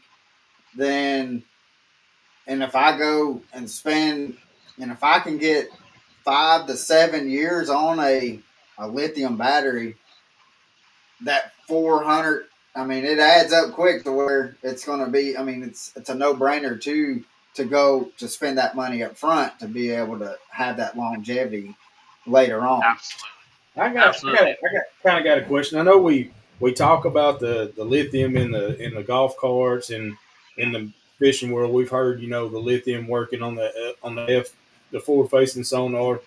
What about automotive? I know you said something about Teslas, but like just your Yeah. regular uh, everyday car, or whatever. Have you seen? Yes. Do you guys have you seen anything like that? Not me personally. I do have a cranker battery. It's a 1200 cold cranking hour, 1200 cold cranking amps. It's still in development. Like we're very adamant about our testing. We don't just put stuff out there, so we're still working with it. It's predominantly for like offshore boats, and you can put them in your bass boats too. Your 18 to 24 footers, like the inshore stuff. The downside to that is that the lithium needs to be charged off of the alternator. So if the car's not running, you're not charging the battery. So, like me, all my pros, I know one pro. I'm not going to name drop him because he's going to yell at me. But he's running everything off his lithiums, and I said that's not the way to do it, dude. Those aren't designed for that. And you need to get yourself an AGM or some kind of cranking battery to stick in there. If you need help with the batteries, I can help you with that. It's not a problem. I just need to let you guys know that if you're running your boat and you're starting your motor off of your lithium and it's not a lithium that's designed for cranking, you are going to have issues with it in the future. Now, with that being said, we just came out with a charger and it's a DC to DC charger. So basically, what that does is it runs off of your starter battery, so that when you're driving around, like everybody knows, especially the pros, when you're cruising around, you're running bank, you're using your graphs, you're trying to find long points, you're trying to find sand, you're trying to find clay bottom, whatever you're trying to do. A lot of the time when you're free fishing, you're looking at your screen and you're just cruising around. Yeah. This DC to DC charger charges your lithium as you're driving your boat. So you're topping them off as you're doing your research. And it's very simple how it works. It doesn't come off your alternator. It comes off of your starter. So your alternator is pushing out like 14 volts or whatever. They're all different. And then as soon as your battery charger, your DC to DC charger, sees that you have, what is it, Abel, 13.4 volts, right? DC to DC. So 13.5 volts. That overflow of charge is going to be pushed into your lithium batteries through a charger that's designed to charge lithium. So while you're doing your research, you're topping off your batteries. So that's a new development. So does your batteries, will they work for like the power pole charge? Do you know if that if that I'm works? trying to. I reached out to PowerPole with no response on getting them PowerPole certified. But I do have some folks that are working on that for me. So hopefully at ICAST I can bring some necks on that and see what kind of progress we can make. But yeah, So I do. have you so have you tested like having it, like let's just say having the boat out and just having it to where we're gonna have it turned all the way, let's say an old Trex, and have it turned up to 10, let it run just to see like how long will it actually run? I have not done that personally. Sean, the guy that I was telling you about that was running it on 9 all day, he runs an Ultrex, which is a brushed motor, which is it pulls more amperage because of the brushes. So if you had a brushless motor, I mean, if he had a brushless motor was running that, he would have went from like 37, and it probably would have went up to like the high 40s, low 50s. Oh, wow. But I haven't done it yet. I'm working on getting a boat for us here, like to do our R&D and stuff like that on. It's in the works. I've got the bot. If there's anybody out there in the Outer Banks that needs a 24-foot dual motor, 500 horsepower center console, DM me because I got one for sale. But yeah, we haven't yet. I do have my guys push them as hard as I can, especially my guys that guide, because I really want to make sure that I get the best results possible. And Sean's been such a huge part of that. He has, like, even down at the Parker Strip, the current there, it just rips, man. That thing is just pushing. And I told him, I said, hey, I know you're out there and you're pre-fishing and this is your job and you're trying to cut a check. But if you had like 2 hours, 3 hours to just put this thing on a spot lock right in the middle of the current just to see how it does, could you? And he did. And he fished an 8-hour day, spot lock in the current. So he was in a spot lock on a current with that current was probably running about 9 or 10 just because of how hard it's ripping. And he fished all day with him doing that. I think he said like 3 or 4 hours. He found some fish and he was fishing them, so it kind of worked out so he wasn't wasting his time. And I think he got them down to, I think it was like 60% or something like that. See, and that's crazy. I mean, because we within the Chattanooga, we have the Tennessee River running through our back door, and so all of our lakes around here are all current driven, and that's one thing. Like for me, is we'll hit spot lock right on the middle of if we, especially pulling up to a point or something like that. It's important for us and how we fish to be able to stay in one area and to have a trolling motor that's going to keep us in that area, and then to have batteries that's going to be able to keep that trolling motor running to keep us in that area. And so it's amazing to hear that. I mean, that you're not having any kind of issues with it. And so, full transparency, he is running 236 volts in a parallel. So just keep that in mind. Right, But right, that's right, because right. he's a tournament angler. He's Yeah, so our 36 volts are a 54 amp battery. That's a 54 amp per hour battery. So right. when you put them in parallel, you get 108. But he can't. I mean, he's been through multiple sets of batteries. He's ran all the big names, and I had him on. I have a show every Friday at 3 o'clock on my group just to reach out to people. I bring my pros on. I bring local businesses in the fishing industry on, trying to just get as much exposure for the industry as I can. It's just our way of like giving back. And I just recently had him on, and he says that on the show, he said it was the best battery that he has ever ran, just hands down the best. And then all the guys that are fishing with him and against him, they're all dock talk. They're all sitting there chit chatting, and I get guys that I've watched growing up, watch them go through the ranks, and they're calling me, and I'm like, "How'd you get my number?" So it's super cool to see that. But I mean, when you got big names calling you asking about your product, you're doing something right. So Yeah, I just So take that with pride, and it humbles me. you should. so I know you said that lithium really likes the heat, right? So no matter It doesn't what, mind it. heat, well, right. But the batteries never tend to overheat. Just a continuous use or anything.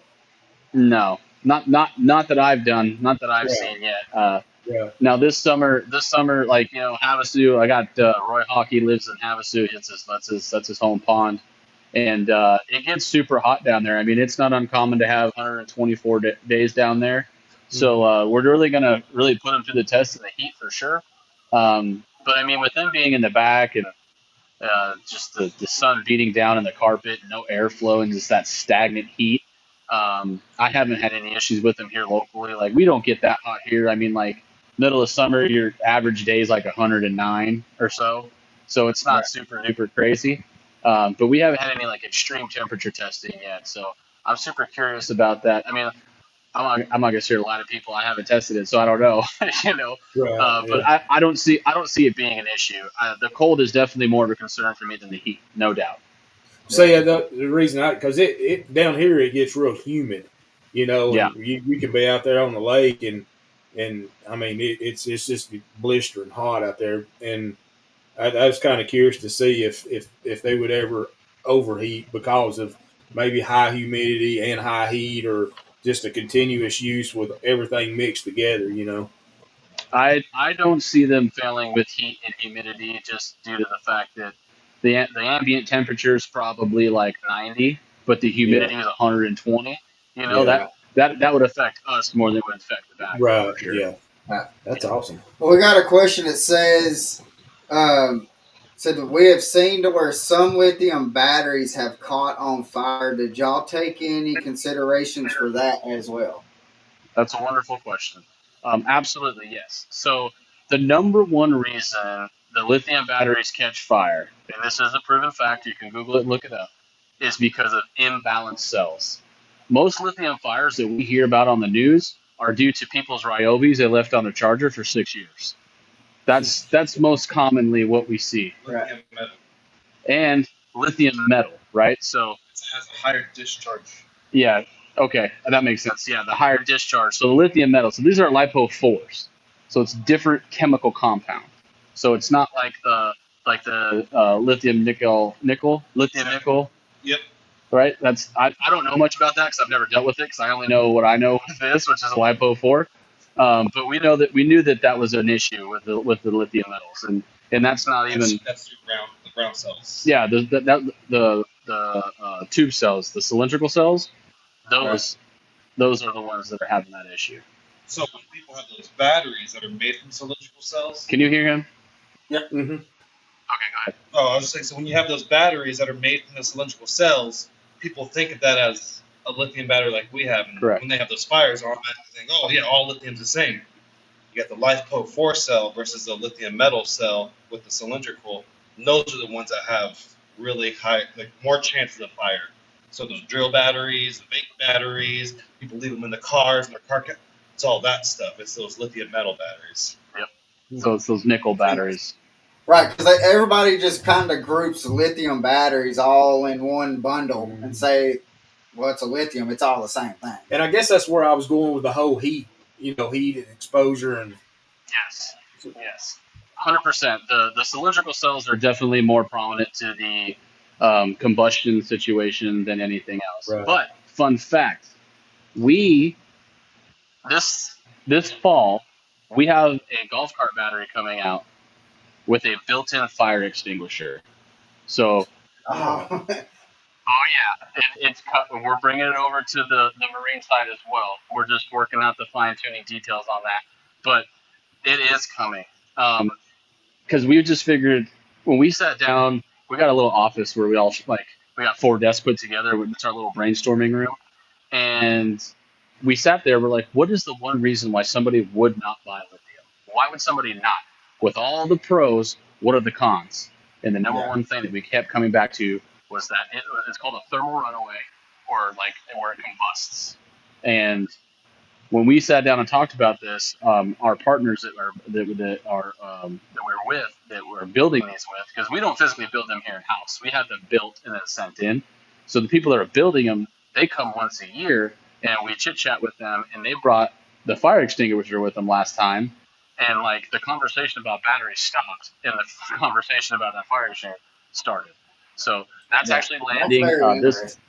yeah, Yeah. that's landing this fall in our golf cart application, and we are working on putting it inside of our marine deep cycle application as well. That's So, good because I've got a golf cart sitting in my garage that I need oh, batteries for. awesome. So Yeah, I'll take care of you, Bubba. Come on, Pappy, I got you. Now, how? Um, what's the benefits for? I know. I mean, because we had it's deck talk just because we just want it to be a casual talk and stuff like that. And Yeah, so it doesn't have to be just fishing. So, um, with what's the benefits besides maybe longer battery life or something like that? What is the benefits for it in a golf cart than it is to have that lead acid base or battery? that's a wonderful question. There's multiple things. The one that sticks out the most that I really helps me sell the product is the maintenance of the lead acid batteries. You have to water them. You have to equalize them. You have to. There's so many things that you have to do yeah, just to get that prolonged life. Now, like with you gentlemen, where you're at, your average lifespan is probably going to be 5 to 8, maybe 10 years. Here in Arizona, because of the climate and how dry it is, I mean, you get 4.5 years out of a battery, you're killing it. You are killing it. So, and it goes back to what you said before. So you can go and like, let's just say like right now, I think we're charging like $1,300 to install a set of batteries for a 36-volt application. Right. Our lithium's only 1,800. So you have a $500 difference, and you can get a 8-year warranty, and you don't have to water it. You don't have to equalize it. You don't have to clean them. You don't have to check the cables. Like it's a no brainer. It's a no Yeah. brainer. Yeah. So and like our business, the one that we have with the batteries, we actually physically go out to the house and install them on site. So I get a lot of old timers sitting in the garage sipping on whiskey and watching me out there sweat. yeah. Come on down here to Georgia. I'll let you install Oh, it. man, you buy the plane ticket, buddy. I'll come down there and help you out. Absolutely, it'd be my pleasure. But yeah, man, uh, I it's know you just, got a and list of again, questions over the information. It's It's crazy. I mean, I'm loving it. yeah, I I'm can't. loving it. The thought that y'all have, and I mean, because again, like with the fire extinguisher, because again, you were correct. I mean, if we go out to the lake and be like, why don't you have a lithium battery? I guarantee you, 7 out of 10, maybe higher, it's going to say because it catches on fire. Mhm. there. Um, Amen. Yes, sir. and so, um, just the It's a thought big. that y'all have going around the round table or meeting room or whatever to go through and actually think you're not just going out there just building a battery just to build a battery to Yeah, get something out. You're actually seeing what's going to benefit the customer and how are you going to make a customer happy with that battery. and that's the thing. I mean, it's not y'all. I mean, I know everybody's out to make a dollar. Everybody's got to, but it seems like y'all's mindset is a little different, and that's what I like. I mean, it's very catchy, very catchy. Quality over quantity is what we use a lot here at the shop. Yeah. You know, and, Yeah. and that goes all the way down to like the new guy, you know, the new guy that just gets hired on. And he calls me and he's like, "Hey, Beau, I got this cart here and I really don't know what to do." I just say on the phone, I said, "If that was your aunt, uncle, grandma, or grandpa, what would you do?" And he goes, "Copy." And he hangs up the phone and it's done. You know what I Yeah. mean? And that's just how we've always operated. We're just, if you provide an excellent service with excellent customer service, there's no reason for you not to call you back. Yeah. Yeah. Yeah. I agree. So, and I do want to, while we're talking about um, the batteries and stuff, before we switch to the bearings, um, I was told that y'all are having a sale going on, or y'all are about It's to have a sale. Yeah, it's coming. We're having a sale coming. Absolutely.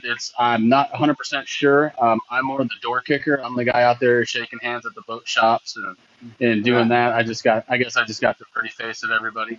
But it is coming. And speaking of, I do have a sale for everybody that's tuning in as an appreciation for taking time out of your day to come and listen to me babble about lithium batteries.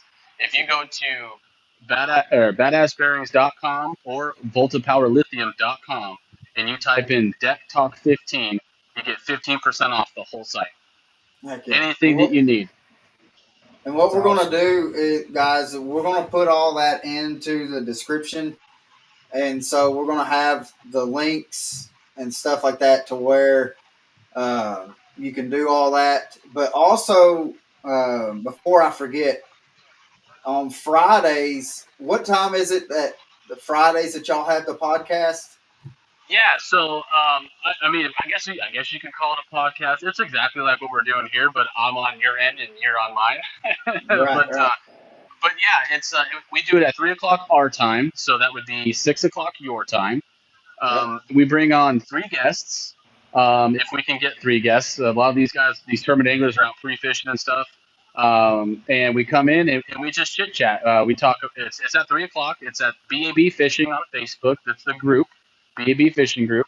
Um, we talk tournaments. Roy Hawk just won the One Bass Havasu. So our first show we ever had was him coming in, and he just killed it. He did an amazing job. He's a wonderful individual, God-fearing man, just a great person. And he just broke it down. He broke the lake down. He lives there, so I mean, it was like it's second nature to him. But I mean, Havasu has habitat it's embedded in the lake, and when Right. he's cruising around and he's just day fishing, he comes across something he's never seen before. Boop, there you go. And we just break the lakes down. Most of it is for exposure for our anglers because when we sponsor somebody, if they have exposure, we have exposure. Right. So it's not just us. We talk about all their sponsors. We want everybody to have a piece of this. The fishing industry, from when I was a little boy till now, has been a real like tight knit, good old boys group, I'm doing the best I can to keep it that way. I don't want anything to change. It's the only consistent thing in my life besides my wife and my family, and I want to keep it that way. So we give exposure to local tackle shops, local boat shops. We have opportunities to sponsor the show. We actually have an app that you can download. It's BAB Fishing app, or excuse me, BAB TV is what you look for in the App Store. And we give at first we send out first round stuff. So like you'll find out about it before we post on Facebook or Instagram or anything. That Right. allows people that follow us the opportunity to get ahead of the game. Because sometimes it hasn't happened yet, but I'm hoping it does. Hopefully one day we do sell out, which would be amazing. But that's not a big deal because we got one on the water, one at shipping, and one here. So there's a constant rotation. Yeah.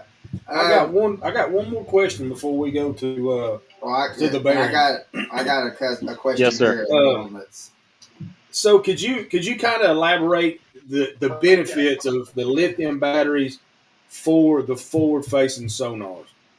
Absolutely. So I touched on that a little bit, and that's Yeah. the voltage drop. You got that C clear and all that other stuff that people are running.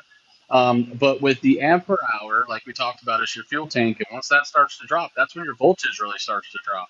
Mm-hmm. So with I use Sean because he's my test dummy. So Sean is out there. He's running his forward. He's just that thing's just sitting there going ping, ping, ping, ping. It's just constantly running, and it's looking for a return. So it's actually pulling more than people thinks that it does.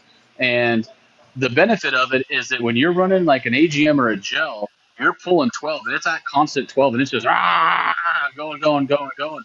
Well, an amp per hour on a deep cycle range 12 volts probably 100 amp per hour, maybe, Yeah. but it's not even in the same category as lithium because there's multiple batteries creating one. So it's like running them in parallel. You're pulling a little bit off of both, right? Same thing inside these batteries here. Now these are in series, so it's not parallel. It is a series application, but you're still getting that more draw. So you're benefiting from longer draw times than you would or an AGM or a gel, which is what, like I said before, pushing it out 4 to 5 times further than your typical AGM or lead acid application. So for instance, like I said about the crappie jig at 70 feet, now at 2 o'clock, you can only see it at 50. At Right. 5 o'clock, you see it at 20. With lithium and a high amperage battery, you're going to see that 70 from when you put it in the water to you put it on the trailer. That's what separates lithium from lead acid or AGM. And the clarity of the screen, being able to differentiate everything from the bottom. Yeah, I get Absolutely, 100%. And the picture is clear because the voltage is cleaner. that. Right. It's just a cleaner. It's like throwing a golf ball down a fire hose. It's just got no resistance. It's just there now. Right. And that's the biggest difference, to be honest. Besides all the amp per hour and all the technological stuff I'm going over, that is the most important thing. It's just cleaner power for longer periods of time, which allows that screen to really function the way that it should. Now, there are guys that run them super hot, and it just looks like a big old blob everywhere. And you run it long enough like that, you'll start to pick up the little movements that you're looking for. You know, I talked to one guy, he's been fishing the East Series, and he's like, I want to see that fin just kind of do this on the side of the stump. And I'm like, well, you know what, brother? All I can do is tell you that it works, and it's up to you to prove me wrong. Yeah. Well, see, because like here, when we're bass fishing, or any time, like if we see a fish and we can see the tail kick on it, then we know that it's like a 5+ pound fish. And so, but I know that with having to be, you do have a better, clear, crisp picture with the forward facing sonar with the lithium than you will with a gel battery or whatever. So I got 2 more questions. And then after that, I'll show you this bad boy. Heck yeah.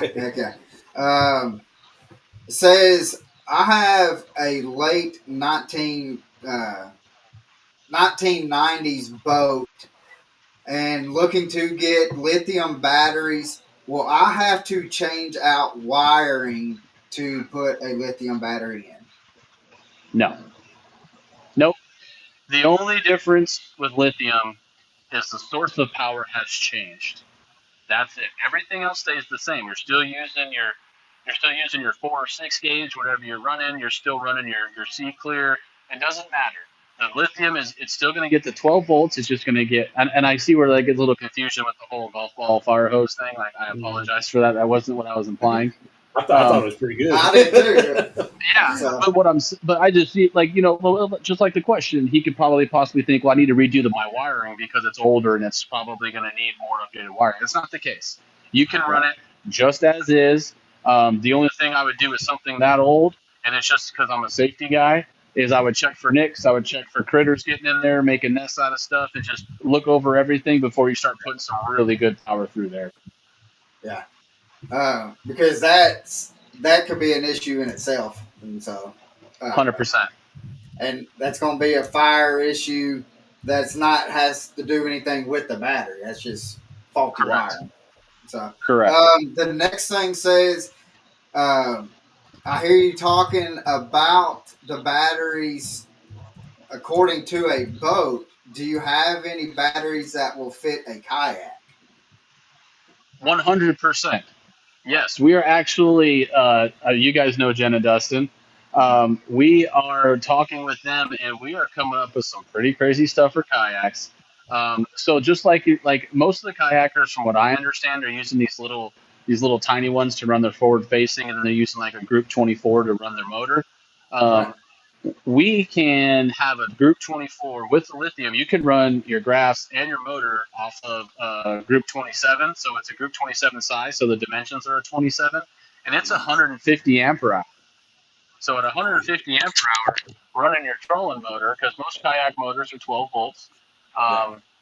Running your trolling motor, running your graphs. I mean, like, now, don't get me wrong. I've seen some pretty tricked out kayaks. I know there's some guys out there drawing some big amperage. So this is Right. not a blanket. This is you would have to know what you need for your application, obviously. But I mean, like the regular guy that works 9 to 5 and loves fishing off a kayak Saturday and Sunday, Group 27 will do just fine. No issues at all. A lot of the Yeah. ones I've seen, you can put them under the seat. The best thing with lithium is you don't have to have it standing straight up. You can actually lay it down, and you can put it places where you can't put lead acids just due to that fact. Right. That's interesting. So I'm ready to see this thing. I've already seen All the right. clear one, but Drum roll, gentlemen. I think All right. everybody's going to be stoked about this. Okay, so this is. Hey, well, you want to come help me out? You can just kind of go over it so they can hear you. Gotcha. Go ahead. You want me to Just talk talk. about it? Yeah. Can you guys hear him? Yeah. Can you guys hear me? Barely. Okay. Barely. Here, just hold it then, I guess. Okay. All right, so on the battery itself, so this, oh my goodness, this is your active charger right here. So this is what comes out. So you see all these wires right here? These go to every single cell. His arms are going to get tired, boys, so I got to go quick. Yeah. Every single cell here goes out, and it goes right into here. You see it on the backside here? It goes into the cells themselves. This is the BMS, so this is your battery management system. It's mounted just like this inside there. This isn't just for display. This is how it's mounted. As you can see, that white stuff on these nuts here, this is the RTV that we were talking about. This is how we know that it stays nice and snug. And then here, move it up this way a little bit. There you go. And then here's your heater module. So here's your heater module. This is what tells the heater to work. But on the back side of the battery is the pad itself. So this is what a lithium battery should look like internally. You have your heater, your BMS, your active charger, and all the cells, turn it sideways, and then all your cells are right there. That takes up the majority of the battery. Yeah. And it's still. Sorry, I wish. That's still a small battery. Consider. This is a Group 31. So this is just like your guys' crankers in your boats. This is the same dimension. Oh, I'm telling you, man. It's a no-brainer. yeah. Yeah. The more I'm learning about this, it's like, why how come I haven't already done it? You know. Yeah. What we found out just through talking to people and like walking, like me specifically, walking into these marinas and these boat shops and these repair shops, everybody comes in, drops a price list, and walks out. I take the time to do exactly what I'm doing with you guys. Every time I walk into a store, I'm in there for 45 minutes to an hour because I want them to understand what this is, why it's different, how is this beneficial to your customers and to you. And it just takes time. It takes time to explain it. And a lot of guys would rather go to 16, 17 places a day instead of 4, but they get no calls back because nobody's educated them on what a lithium battery is, why it's different. And that's huge because if you're going to make that big of an investment, you want a good ROI on that investment. You want that investment back. You want the returns. So educating yourself on lithium and I've never seen anybody else show anybody the inside of their batteries, but I've got nothing to hide. I've got nothing to hide. You guys, whatever you want, you cut the top off, I don't care. It's going to look exactly like this one right here. I actually have, well, where'd that one go that was right there? Did you put it back in the box? I did. Okay. It was dead. I actually had one out of a box that I can hold in my hand because we're doing some testing with it. So, but yeah, education is everything. We actually did a video on Volta Power that's about an hour long where we showed other batteries and the internals of theirs versus what ours looks like, just so people could see the difference. And our pricing's not that bad. We're right in the middle. We're right in the middle with everybody else. We're not higher. We're not lower. We're just right there. Yeah. So So again, it's just the information is, I mean, well worth. I mean, because again, I was one of them people that put lithium batteries all in the same bag. You know, hmm until I started Well, watching the more it's come up, it's just well, I mean, to be honest with you, I mean, until I started like watching y'all's videos and then uh, the podcast, what I think is a podcast, what I watching that, uh, just knowing the information and stuff that you're getting out and stuff is very, very informative to people, especially again, like what I was saying. The more information you have, the better understanding you're going to have on what you're going to need and what's going to be the best to perform. And again, if you don't mind going out spending $450 for batteries, and when you can just go and spend the money on lithium, and it's going to last twice more, as long. right? So I mean, it's going to yeah, be well worth 8 years. it. 8 years is just the warranty. We are expecting them to go 10 to 15. That's what we're expecting. But So I mean, if you got 8 years of coverage, I mean, that alone speaks volumes.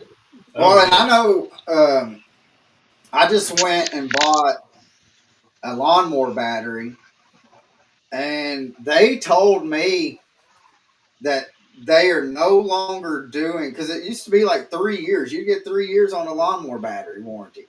They're like, Yep. we are no longer doing 3 years. It's only a 1 year warranty. And Yes. I'm like, that's to me, it's just crazy, to go and They're to just losing money. yeah. Yeah. So, That's all that is. well, if you don't mind, let's go from batteries to bearings. Oh man, let's do it. I'm even more excited about that stuff. so, um, so what kind of bearings is it that you have that could help a fisherman? Absolutely. So if you don't mind, I'd like to kind of break down bearings and how they work and all that fun Let's stuff. do it. If you got a second. All right, cool. You got So it. so in the bearing world, how you rank a bearing or like rate a bearing is by its ABEC rating. So an ABEC rating is going to be 1 through 9, 9 being the best before you go full ceramic. Now, full ceramics are wonderful. I'm not a huge fan. I don't think they hold oil well. I think that they, over time, because it's ceramic on ceramic, you get chipping and pitting and wear, and they're just, I don't like them. Some guys do. They're noisy. Like, if I wanted something noisy, I'd buy a DC. You know what I mean? Right. I think. I'm good. I'm good. Everybody loves a DC when you're casting them. When you're standing next to a guy, you want to punch him in the throat. You know what I mean? I'll tell you So, this: the more I talk to you, the more I'm like, we could be great friends, because that's what I tell people all the time. If they yeah. get on your nerves, I mean, one good throat punch solves a lot of problems. It does. It does. And if you get ahead of the issue, it doesn't become a big one. You know what I mean? Right. So, So and I'm not throwing shade at any of the reel industry. I love all of them are wonderful. They do take time. Their designers are well. But just like with any business, you have to have margins. So, right. like when you go and you buy I'm not even gonna a new reel. We'll just say that when you go and you buy a new reel, the one thing that the reel companies do to maximize profits is they use a lower grade bearing. And it's not that they're trying to screw their customers. I'm not saying that. All I'm saying is they're trying to just make the money that they have because they've invested a lot in design and all that fun stuff. So they have to have some kind of margin. And most of the time, Right. it's with the bearings because bearings are replaceable. They're not hard to replace, and you can buy easy upgrades for them. But generally, what I'm finding and reels that I'm taking apart and I'm looking at is they're probably like an ABEC 3 to an ABEC 5, and that's really being conservative. We only sell ABEC 7 and ABEC 9, and the ones that we sell are hybrid ceramics. So what the hybrid ceramics means is that inside the bearing itself there is a groove, and that's where the ball bearing sits, and that keeps it true, and that keeps it spinning freely. Now, in other bearings, like a steel on steel bearing, the most common issues that they have with those is over time, the bearings get out of true, so they're not plumb anymore. So they start to do this, and that's what creates that. It's because it's not performing like it should. So with the hybrid Right. ceramics, you have that groove in there, and that thing is just zinging and zinging and zinging. A lot of people don't know this. The number one cause for backlash is bearing failure. Yeah. 100%. 100%. I think it's Because like when I get a brand new reel straight out of the box before it goes on to my rod, I mean, and I've done this for the past 10 plus years, is I will put new bearings in my reel just because of that. I mean, and it's I'll amazing. send you guys some. Heck yeah, because I mean, and it's amazing the fact of if you go and you take that reel out of the box and you throw, and the best way that I can tell is just making like what I consider like a bomb cast. Just try to just chunk it as far as you can go. Yeah. Grip and And rip. then you get an idea of how far that is, and then you put new bearings in it, and you are getting considerably more. And especially like if you're throwing, for me, like if I'm throwing crankbaits, I want to be able to bomb that crankbait out to where that crankbait is staying in the bite zone for as long as possible. Because I know that if I'm throwing short casts, it's only going to be maybe 10, 12 foot. To where if I throw it out as far as it can go, and if I can get it to 20, 25 foot, then it's well worth it. So I am totally understanding what about these bearings, because every single reel that I have, I swap them out. That's the first thing I do, because it to me it is important. And then like especially being able to just do like a roll cast up underneath the skip up underneath the dock and have that smooth and it just goes and Makes a you can world of I can difference. start I can tell a difference, like especially. I mean, I'll just be plain out honest with everybody. I'm not the greatest of cleaning out my reels. I've had reels that I mean, once a year that if I'm lucky that I'll clean these things, and so Oh, shame it's on something you. I want to be able to last, you know, that Yeah, absolutely. take a beating and then it's going to take and it can take the grime. Yeah, I mean, like, yes, I get that. I mean, like me growing up, I just always took them apart and cleaned them and Yeah, oiled them because I couldn't afford new ones, so I had to take care of what I had. right. And when I first got into this with the bearings, we were going through the different manufacturers most commonly bought, trying to narrow down where the market's going to be so we can get sizes and stuff ordered in. And the number one bearing that I said that I'm going to sell the most of is going to be for a Garcia, a Black Max. There is Yeah, not one person that I've ever met that started to fish and when they started having a big boy job that didn't own a Garcia. Because you yeah, can go down to the Walmart and you could buy a Garcia and you could buy a Black Max and it's going to work for exactly what you need it for. Most times they're yeah, bank fishermen, you know what I mean, or pond fishermen.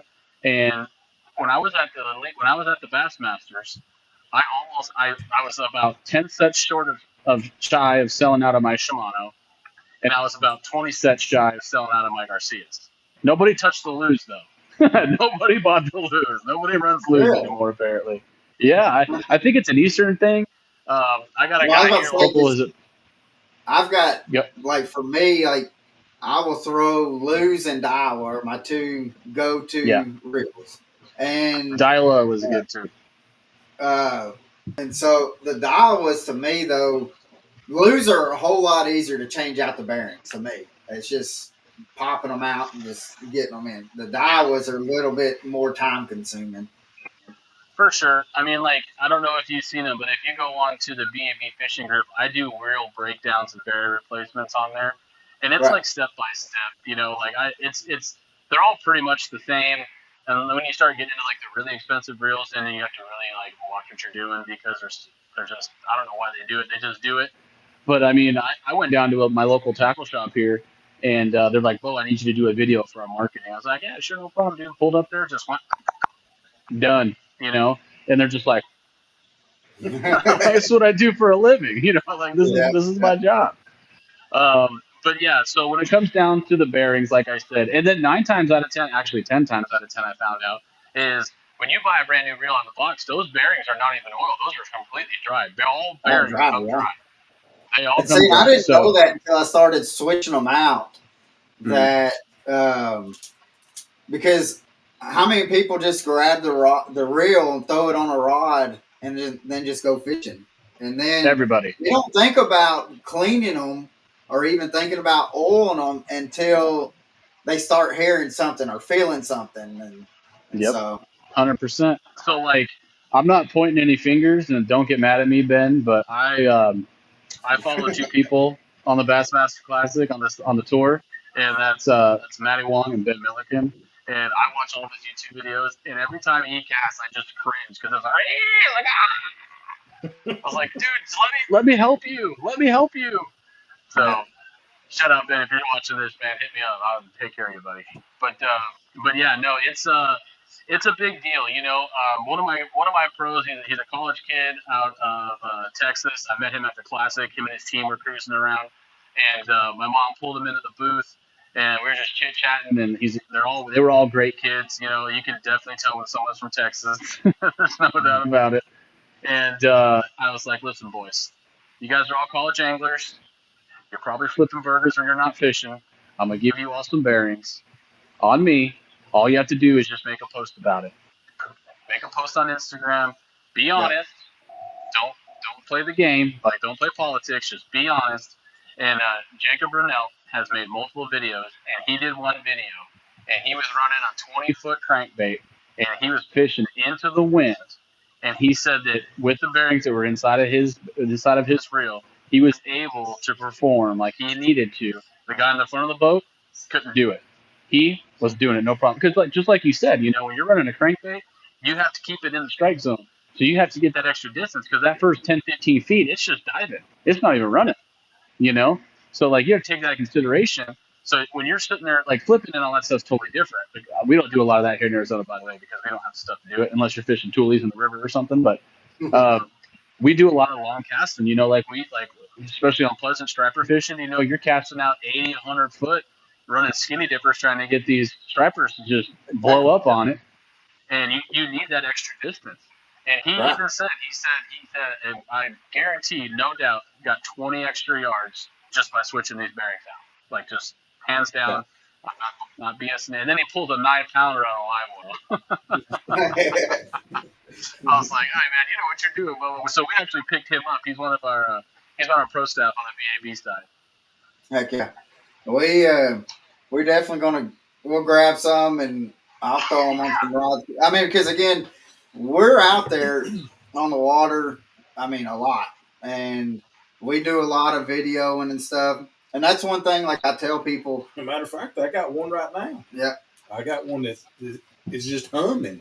That I Mm. haven't took it apart yet. Yeah, because I was going to take it apart and oil it and grease it and everything. but we tell people like because when we do videos, we want people to know like if we say, "Hey, this product is the best product that you can put in your hands."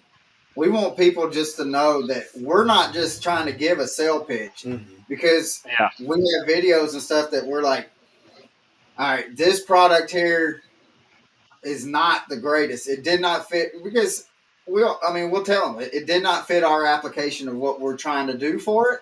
It's not that it Uh-huh. might not be a bad product, but or if we take it and it falls apart on us, and we're going to be up front honest with you. So we want people to know that when we give a recommendation of if it's baits, lines, rods, or whatever, we want Yep. people to know that these guys have put the work in on this and tried it out, and if they say that it's good product, then they know that that's the way they need to go. And so, Absolutely. 100%. Like, I'm super proud of our bearings, but our oil yeah, that we came up with is me and Abel and myself, the gentleman that's been helping me here because I've only got two hands and I'm not as strong as him. He's a little gorilla. But he has, we have like little chemists here in the back of the shop, and we are just trying to just fine tune this the best that we can.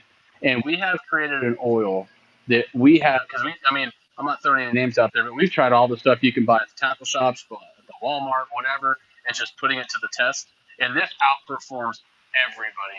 And every set of bearings that you buy, you get a 15 mil of the oil, and that's going to get you way longer than just oiling it for Oh the yeah. first time, because we want our customers to be able to experience the oil. You get a 15 and you only change out one rail, oil the other 37 if you got them, and just see the difference. You Right. What just you like know, I Pappy mean, was like saying, just that. like Pappy was saying, he's got one that's screaming at him. I guarantee you throw some Yeah. of this oil in there, it'll calm it down. Now that's a band-aid, it's not a fix, Right, but right. it'll get the job done. Yeah. It's His huge too. reel sounds like it's a DC reel, and it's not.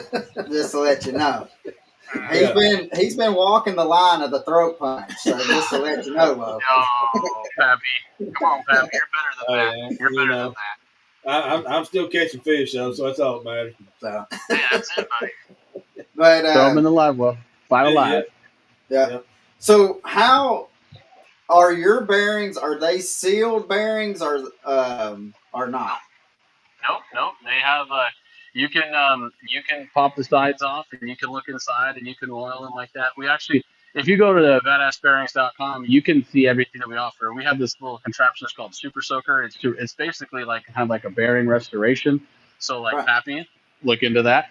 You could throw your bearings inside of this, and basically what it does, it just soaks up in every crevice of that bearing, pulls all the old grease out, pulls all the old oil out, and then you slap them back in, dry them off, slap them back in. You don't have to oil them because they've been soaking overnight.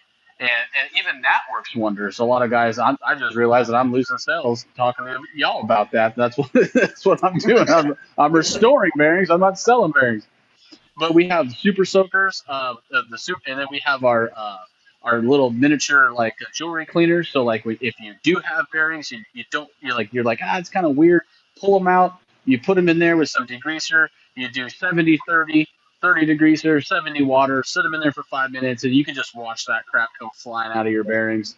We have all kinds of stuff. We're bringing in rod sleeves for bait casters and for spinners. We're bringing in rod covers for those folks that live in the rural rainy weather. We have all kinds of stuff coming to the VAB store, man. We are super excited. We went to the Bassmaster Classic and it opened our eyes on what the possibilities are, and they're endless. Yeah. And like again, we're gonna put just as much concentration and thought into the bearing business as we do in the battery business. So you can Well, I look want for to do you can look. this.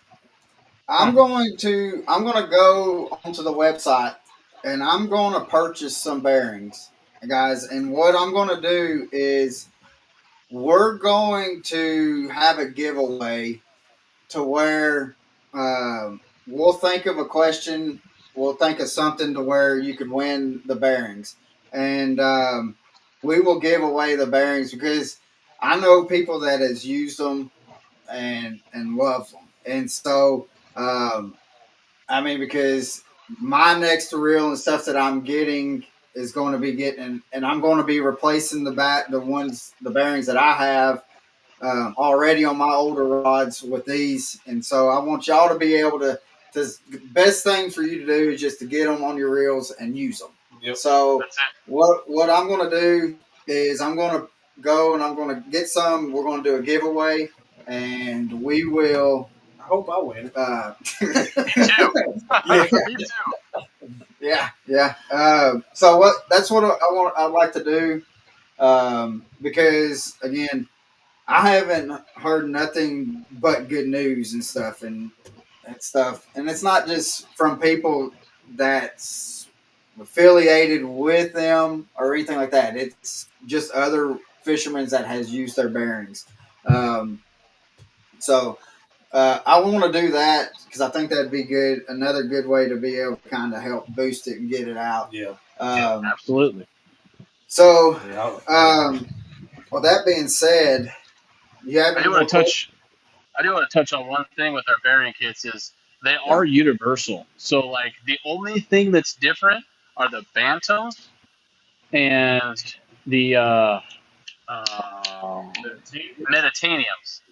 Those Okay. two are like those things belong in outer space. Just put it that way. But everything else, like if you go and you get a Garcia kit, you're going to be able to work on any Garcia. You might have an extra bearing, which is okay. We've incorporated that, so just keep it. Maybe your buddy needs it or whatever. So there are universal kits. So you just got to go and say, okay, Shimano, boom. Unless it's a Bantam or Titanium, then I'm not going to answer that email because I told you we're here. And like Lose, they separate their reels by age, right? So if you have a pre-19 Lose, Yeah. it takes one set, and if you have a 19 and newer, it takes another set. Garcia, Daiwa's got that thing's got like 7 bearings in it, man, just because all the different applications. So that's cool. And then like a thing too that I want to tell people is if you are going to start doing your own bearings, please look at our toolkits because there are tools inside that toolkit that you are going to need that you're not going to know you need them until you need them. Yeah. Especially those rod pushers, the T pushers, like those things are huge. I've had guys like, oh, just use a pair of pliers. I'm like, okay, have fun. Like, that's not good. That's not good. So I do want to tell everybody though again, especially with talking about the bearings. I mean, because it is a real simple process, especially after you break one down and get it back together. It's easy to keep on duplicating. So there is no reason why you do not go and change this out. And the performance that you're going to see with changing them out is a big difference. And so I do want to say though, go and watch their videos and stuff of how they break down different reels because I guarantee you they probably already have videos out that has your reel that you're trying to break down. Absolutely, 100%. I mean, and most of them are a lot the same, just because the Shimano's they have the outside cap, you got a 310-4 inside there, then you have your 593 in the middle, and then you got your brake stop. It's all pretty much the same. You've done one, you've done them all. Yep. Pretty much. There's I do, if it's okay with y'all, I would like to get this is an exclusive. I don't know how to say it. We have a chemical coming out for cleaning your boats, your upholstery, Oh, cool. and then if you guys would let me, I'd like to have Abel come on here and talk to you guys about that. Sounds like a plan. Okay, cool. 1 second. Yeah. Just pop those in, dude, if you don't mind. You just disappeared. All right. Is it charging? It's good. Do we have the clip? I'll get some. How's it going, guys? Good. How are you? Doing all right, not too bad. Yeah, so we got a new cleaner, actually a new company that we just bought, and it's called Z-Care. And so we've got a marine blend. We've also got a golf cart blend. We also have mildew, and we also have a product called what we call Oops. It's part of the Z-Care line. But Oops is kind of a stain remover, kind of like a red wine, ketchup, things like that. But as far as like kind of like what most guys are concerned about is are going to be definitely be our marine and golf cart. And so I've got right here. I'll just kind of show you guys. Oh, that's back. So you can see the little Z-Care LVP Marine. That's going to be leather, vinyl, plastic, and I really, really, really love it. So the one thing it doesn't do the best on is like say you wash your whole car down or whatever, or a golf cart windshields. It's not. It leaves like a UV protected film on it, and so on windows and stuff, you'll notice like a little streaking. And so just with like Windex or something like that, wipe it off. But as far as like I deal with a lot with the golf carts. And so I use it anytime I get the opportunity to wash them. And we got some trash cans around here just being in the shop. And I really like it on plastic. For me, so some guys at the marine I talked with, they love it on wood, actually teak wood. So some like sailboats and other boats like that, they have teak wood.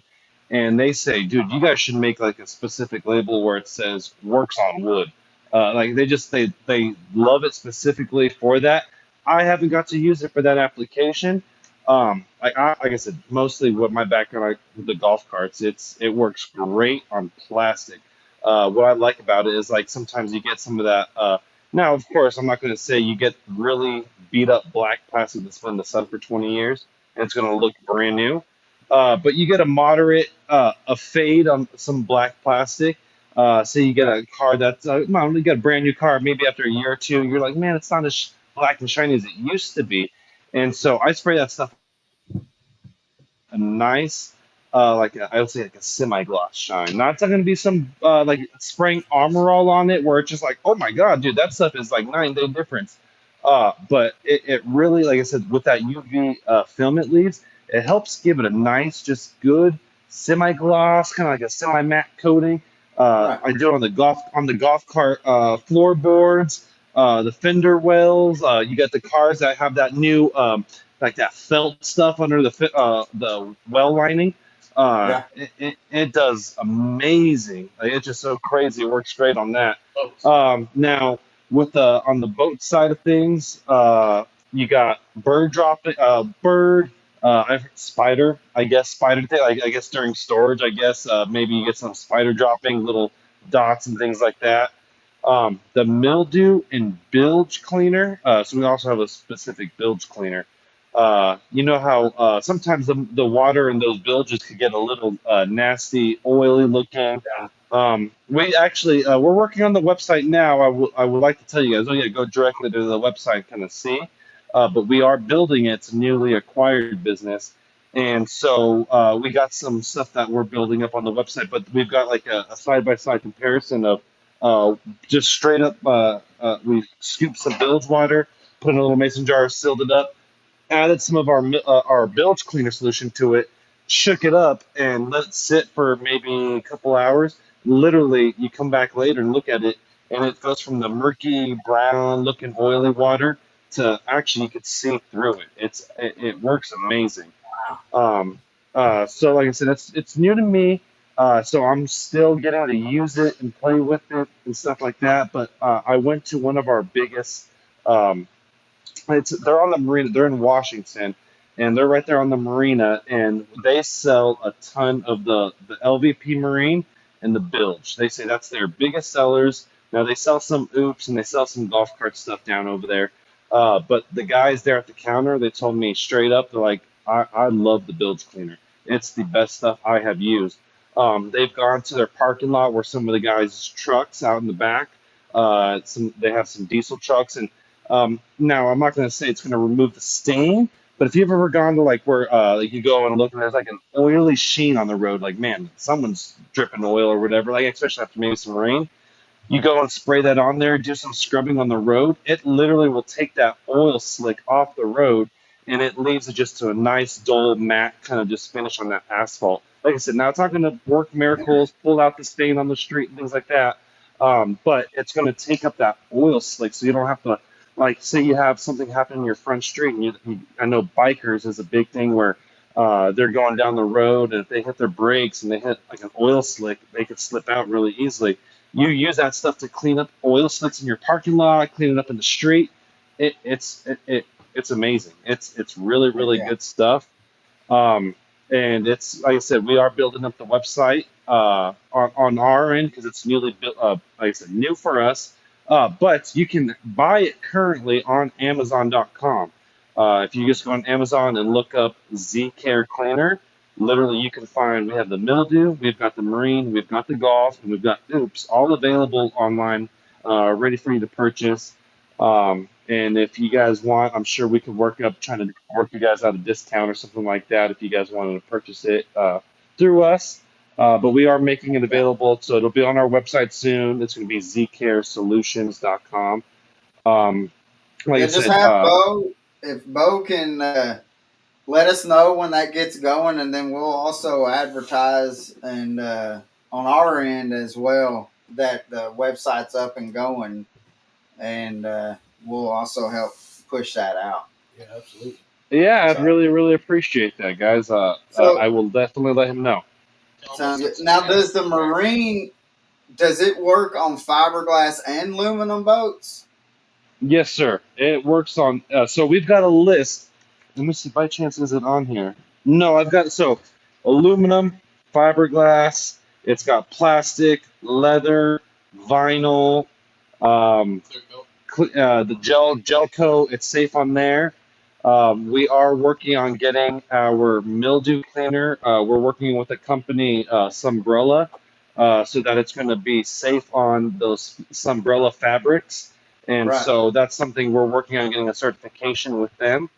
And so it really is great stuff. And Beau just told me, he says he wants to work on getting you guys some samples.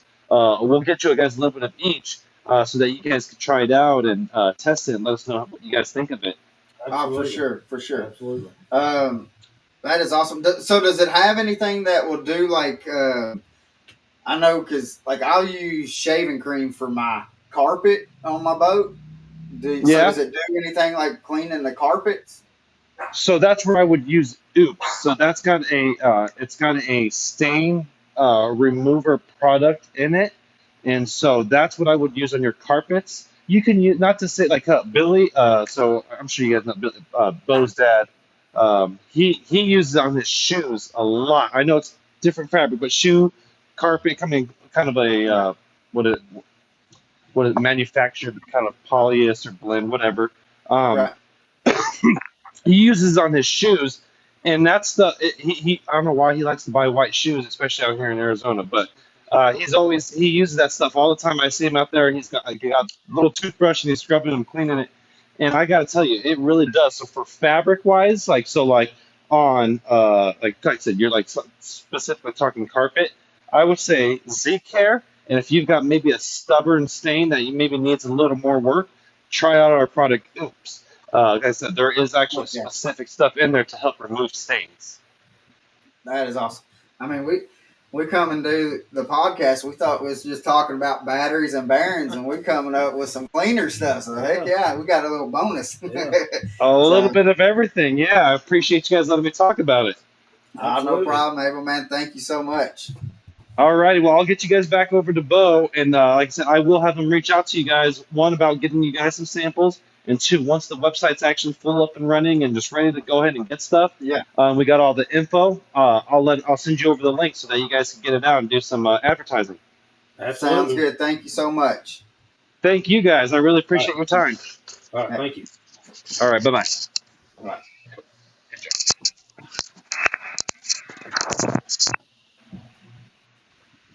What a guy. Well, I'm telling you, Absolutely. I'm looking forward to. I know because like I have to like I'll use the shaving cream to clean my. That's the best thing I found for my boat carpet is the shaving Yep. cream. Yeah. And I mean, so I'll be interested in trying that. Oops. I'm going to see how it does with fish blood. I think that's going to be a huge winner for us on that for sure. Yeah. Oh yeah. Yeah. I mean because Everybody's got to bleed easy. fish. Yeah. That Yeah. would be easy for somebody, even like to go to a mom and pop tackle shop and be like, "Hey, everybody needs to clean their boats. Yeah. Everybody. So Everybody does. here you need this. This is and so Absolutely. He's just that enthusiastic at Bible study on Mondays too. So you can only imagine what kind of guy he is. so I do want to talk about something. You are a faith-driven guy, Yes, sir. and so every time I find out that we've got somebody that is not afraid or ashamed to talk about their faith, Yep. we want to be able to talk about it on the podcast because it's important to us, and so we think everybody should Come know on. a good Lord and Savior, and Amen. so Yep. I want to know, like, how have you been able to use your faith and to be able to run these businesses? That's a wonderful question, actually. Yeah. So, um, prayer is a very powerful thing. Uh, Prayer is something that I do daily. I pray over my wife. I pray over my businesses. I pray over my children. Safety. And when you understand how the Lord works and you just put life at His feet, He can make things happen that you never could. Mhm. And it's as important to understand that being a Christian. Yeah.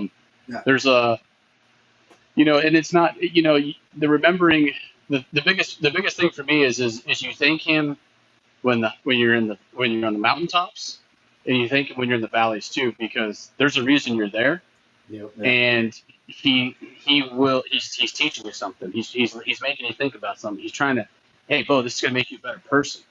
Right. And just being in tune with that and understanding that he's not against me, he's for me. I just have to go through this season, and it's gonna make me a better person. And Yeah. and Well, that's the biggest part. right. And I mean, you hit the nail on the head when you said you got to think him in the good times. When you're sitting on top of that mountain looking out that view. But when you're Yes, in sir. that valley and that's the time when you really need to thank him. Mm-hmm. I mean, but that's the Absolutely. time that it's the hardest. At times to be able to think. And so I really appreciate that you said that because again, I know just in my personal life that in the low times it's been hard to even you're more self you think more about yourself when you're down in them valleys. It's all Mm, it's a lot of times it's about me. What about me or what. And so when you do that and you thank him for thank you. I mean, like we drive a big truck, and there's been times to where you know we wasn't throwing cakes as fast as what we should have or what we yep. normally will. And we've come across multiple times to where we've just come right behind a wreck to where, well, what if we were throwing cakes at our normal speed? We could Amen. have been right there in it. I mean, there's Amen. just a lot of things that the good Lord has blessed us with being able to do, especially being able to do this podcast and be able to talk to guys like yourself and have fun. Enjoy the time, the camaraderie that we have doing this podcast and learning different things. Um, but then when there's times where you have a bad day or you have a bad week or a bad season and stuff to where you can say it's been worse. I mean, the good Lord's brought me through worse and I can make it Amen. through anything else. So, Yeah. uh, But if and, the biggest thing when I talk to people that are having curiosity or thoughts, because like at the church that I attend, I work in the baptistry, so I'm in the pool all the time, and I get a lot of people that come up that just need some prayer, and I love praying for people. I think it's a very powerful thing, and if it's somebody that's curious or somebody that may have some thoughts or is looking into it, and you pray for something for them, and they see that prayer come alive, it oh, flips the that's amazing. switch. Yeah. It flips the switch, and then 2 weeks later they come right back. Bo, you'll never believe what happened. And I was like, I bet you I will. Like it's and not all prayers do get answered, and that's for good reason. Because if you believe in the higher power, if you are a believer and you believe that Jesus Christ is your Lord and Savior, and He died for all of your sins of the world, then you Yeah. have to believe the other side of the spectrum as well. And when you are a faith based person and you live your life, biblically, you have a target on your back Oh, yeah. all day, every day. And then coming to grips with that, the first my first, when I started walking with the Lord, it was like, man, I think the first year I started walking in my faith, my AC went out. I got bit by a dog. And I think there was something else, and I'm just like, "What is going on? What is going on?" And I talked to the guys at church, and I'm like, "Hey, man," they're just like, "Dude, you think that being in that pool every Sunday, bringing people to the Lord, does not put a bigger Oh, target on your yeah. back?" And I was like, "Man, when you put it that way, it makes me not want to get in the pool." But I mean, at the same time, nothing's going to stop me. There's Right. no Yeah. reason for that. Yeah. But Well, see, because but yeah, I I've had friends and stuff like I talk to them about my faith and they're like, all like the people that I've seen that goes to church, like they have a lot of issues, hmm and I was like, tell me one person that don't have a lot of issues for one. I said, amen, but I said, do you think the devil's going to spend his time working on you that's not going to church? Do you think that he's going to spend his time working on you when he already has you? If you think about it, hmm he already that's has you. right, Or he's going to be working on somebody that's sitting in that pew, listening and taking in God's word, do you think he's going to be working on that person harder? He's going to be spending his time trying to get that person to be like you, not going to church and not being able to get fed and get his word. And because that's the person who he's worried about. He's not worried about you when you're just sitting at home and not doing anything or whatever. And so that's kind of how I've had to explain it to people is just because I am a Christian or we are a Christian, we're we're not exempt from any kind of troubles, and No, um, we probably have more more than so you do. probably have more Yeah, trouble. And so, absolutely. And but that's, I mean, you nailed it on the head. Like you literally nailed it on the head. Like there's no better way to explain that. I have a cousin that I love dearly. He's very very close to me. He's like the little brother. He has an older sister. He's never had an older brother. I've been hunting and fishing with him since he was 13 years old, man. And I mean, he's doing great in life. And I call him all the time. Hey, you see you in church on Sunday? He's like, nope. And then it got to playing. But when are you gonna stop asking me? And I said, I'm gonna stop asking me the day you sit next to me. That's when I'm gonna yeah, stop asking you. yeah. I And the will thing not is, accept. there and there ain't no telling how many times like I've said in the and in which Pappy and I we've talked about it before. Like we go to church together, um, and so there's been times that we've sat there and we're like, man, I felt like I was the only person that was in that sanctuary. That Yes, you sir. know I Yes, mean. sir. That's a good So church you got there. yeah, Yes, sir. uh, 100%, man. And there's so many different outlets for church. Like you can go to one of those big mega churches where it's like a rock concert. yeah, Then you go and you sit down and you get the word. Like me personally, that's the church I go to. I love it. And you just have to keep in mind that those four walls you're sitting in is not the church. The people yeah. you're sitting with is the church. Those are That the ones is, you lean on. Those are the ones you confide in. Those are the ones that you pray for and they pray for you. And yeah, that's not something that you can just get anywhere. That's like in high school, like since I started my faith, I mean I don't talk to a lot of the guys that I used to run around with back in the day because we just yeah, don't have the same interests anymore. And I'm okay with that. They're okay with that.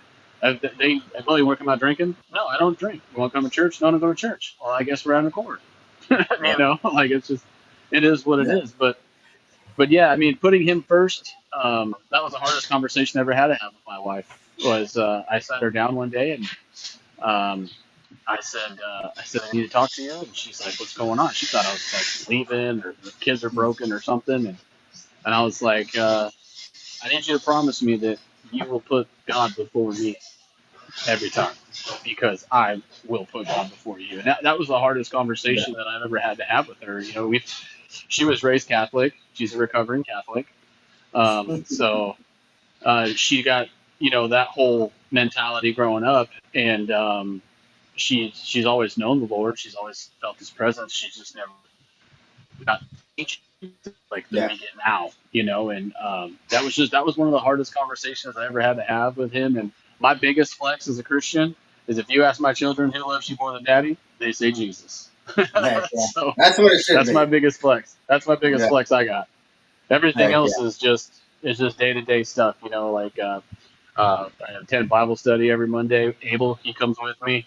We got a real good group of people in there, really tight knit group of people, and that's a big part of what being a Christian is you have a base, you have family that you don't share a name with or DNA with that would Yeah, do the exact same things that the person you do share a DNA with would do for you, yeah, and that's a huge aspect that a lot of people don't talk about is the yeah. And community. can The be community is probably, very strong.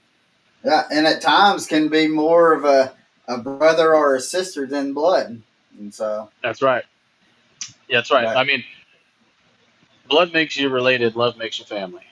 yeah, That's that how is I true. explain it to people. So I got a lot of people that in my life that I do a lot for, and I did not know them until 4 or 5 years ago. It's just Yeah, it's been an amazing journey.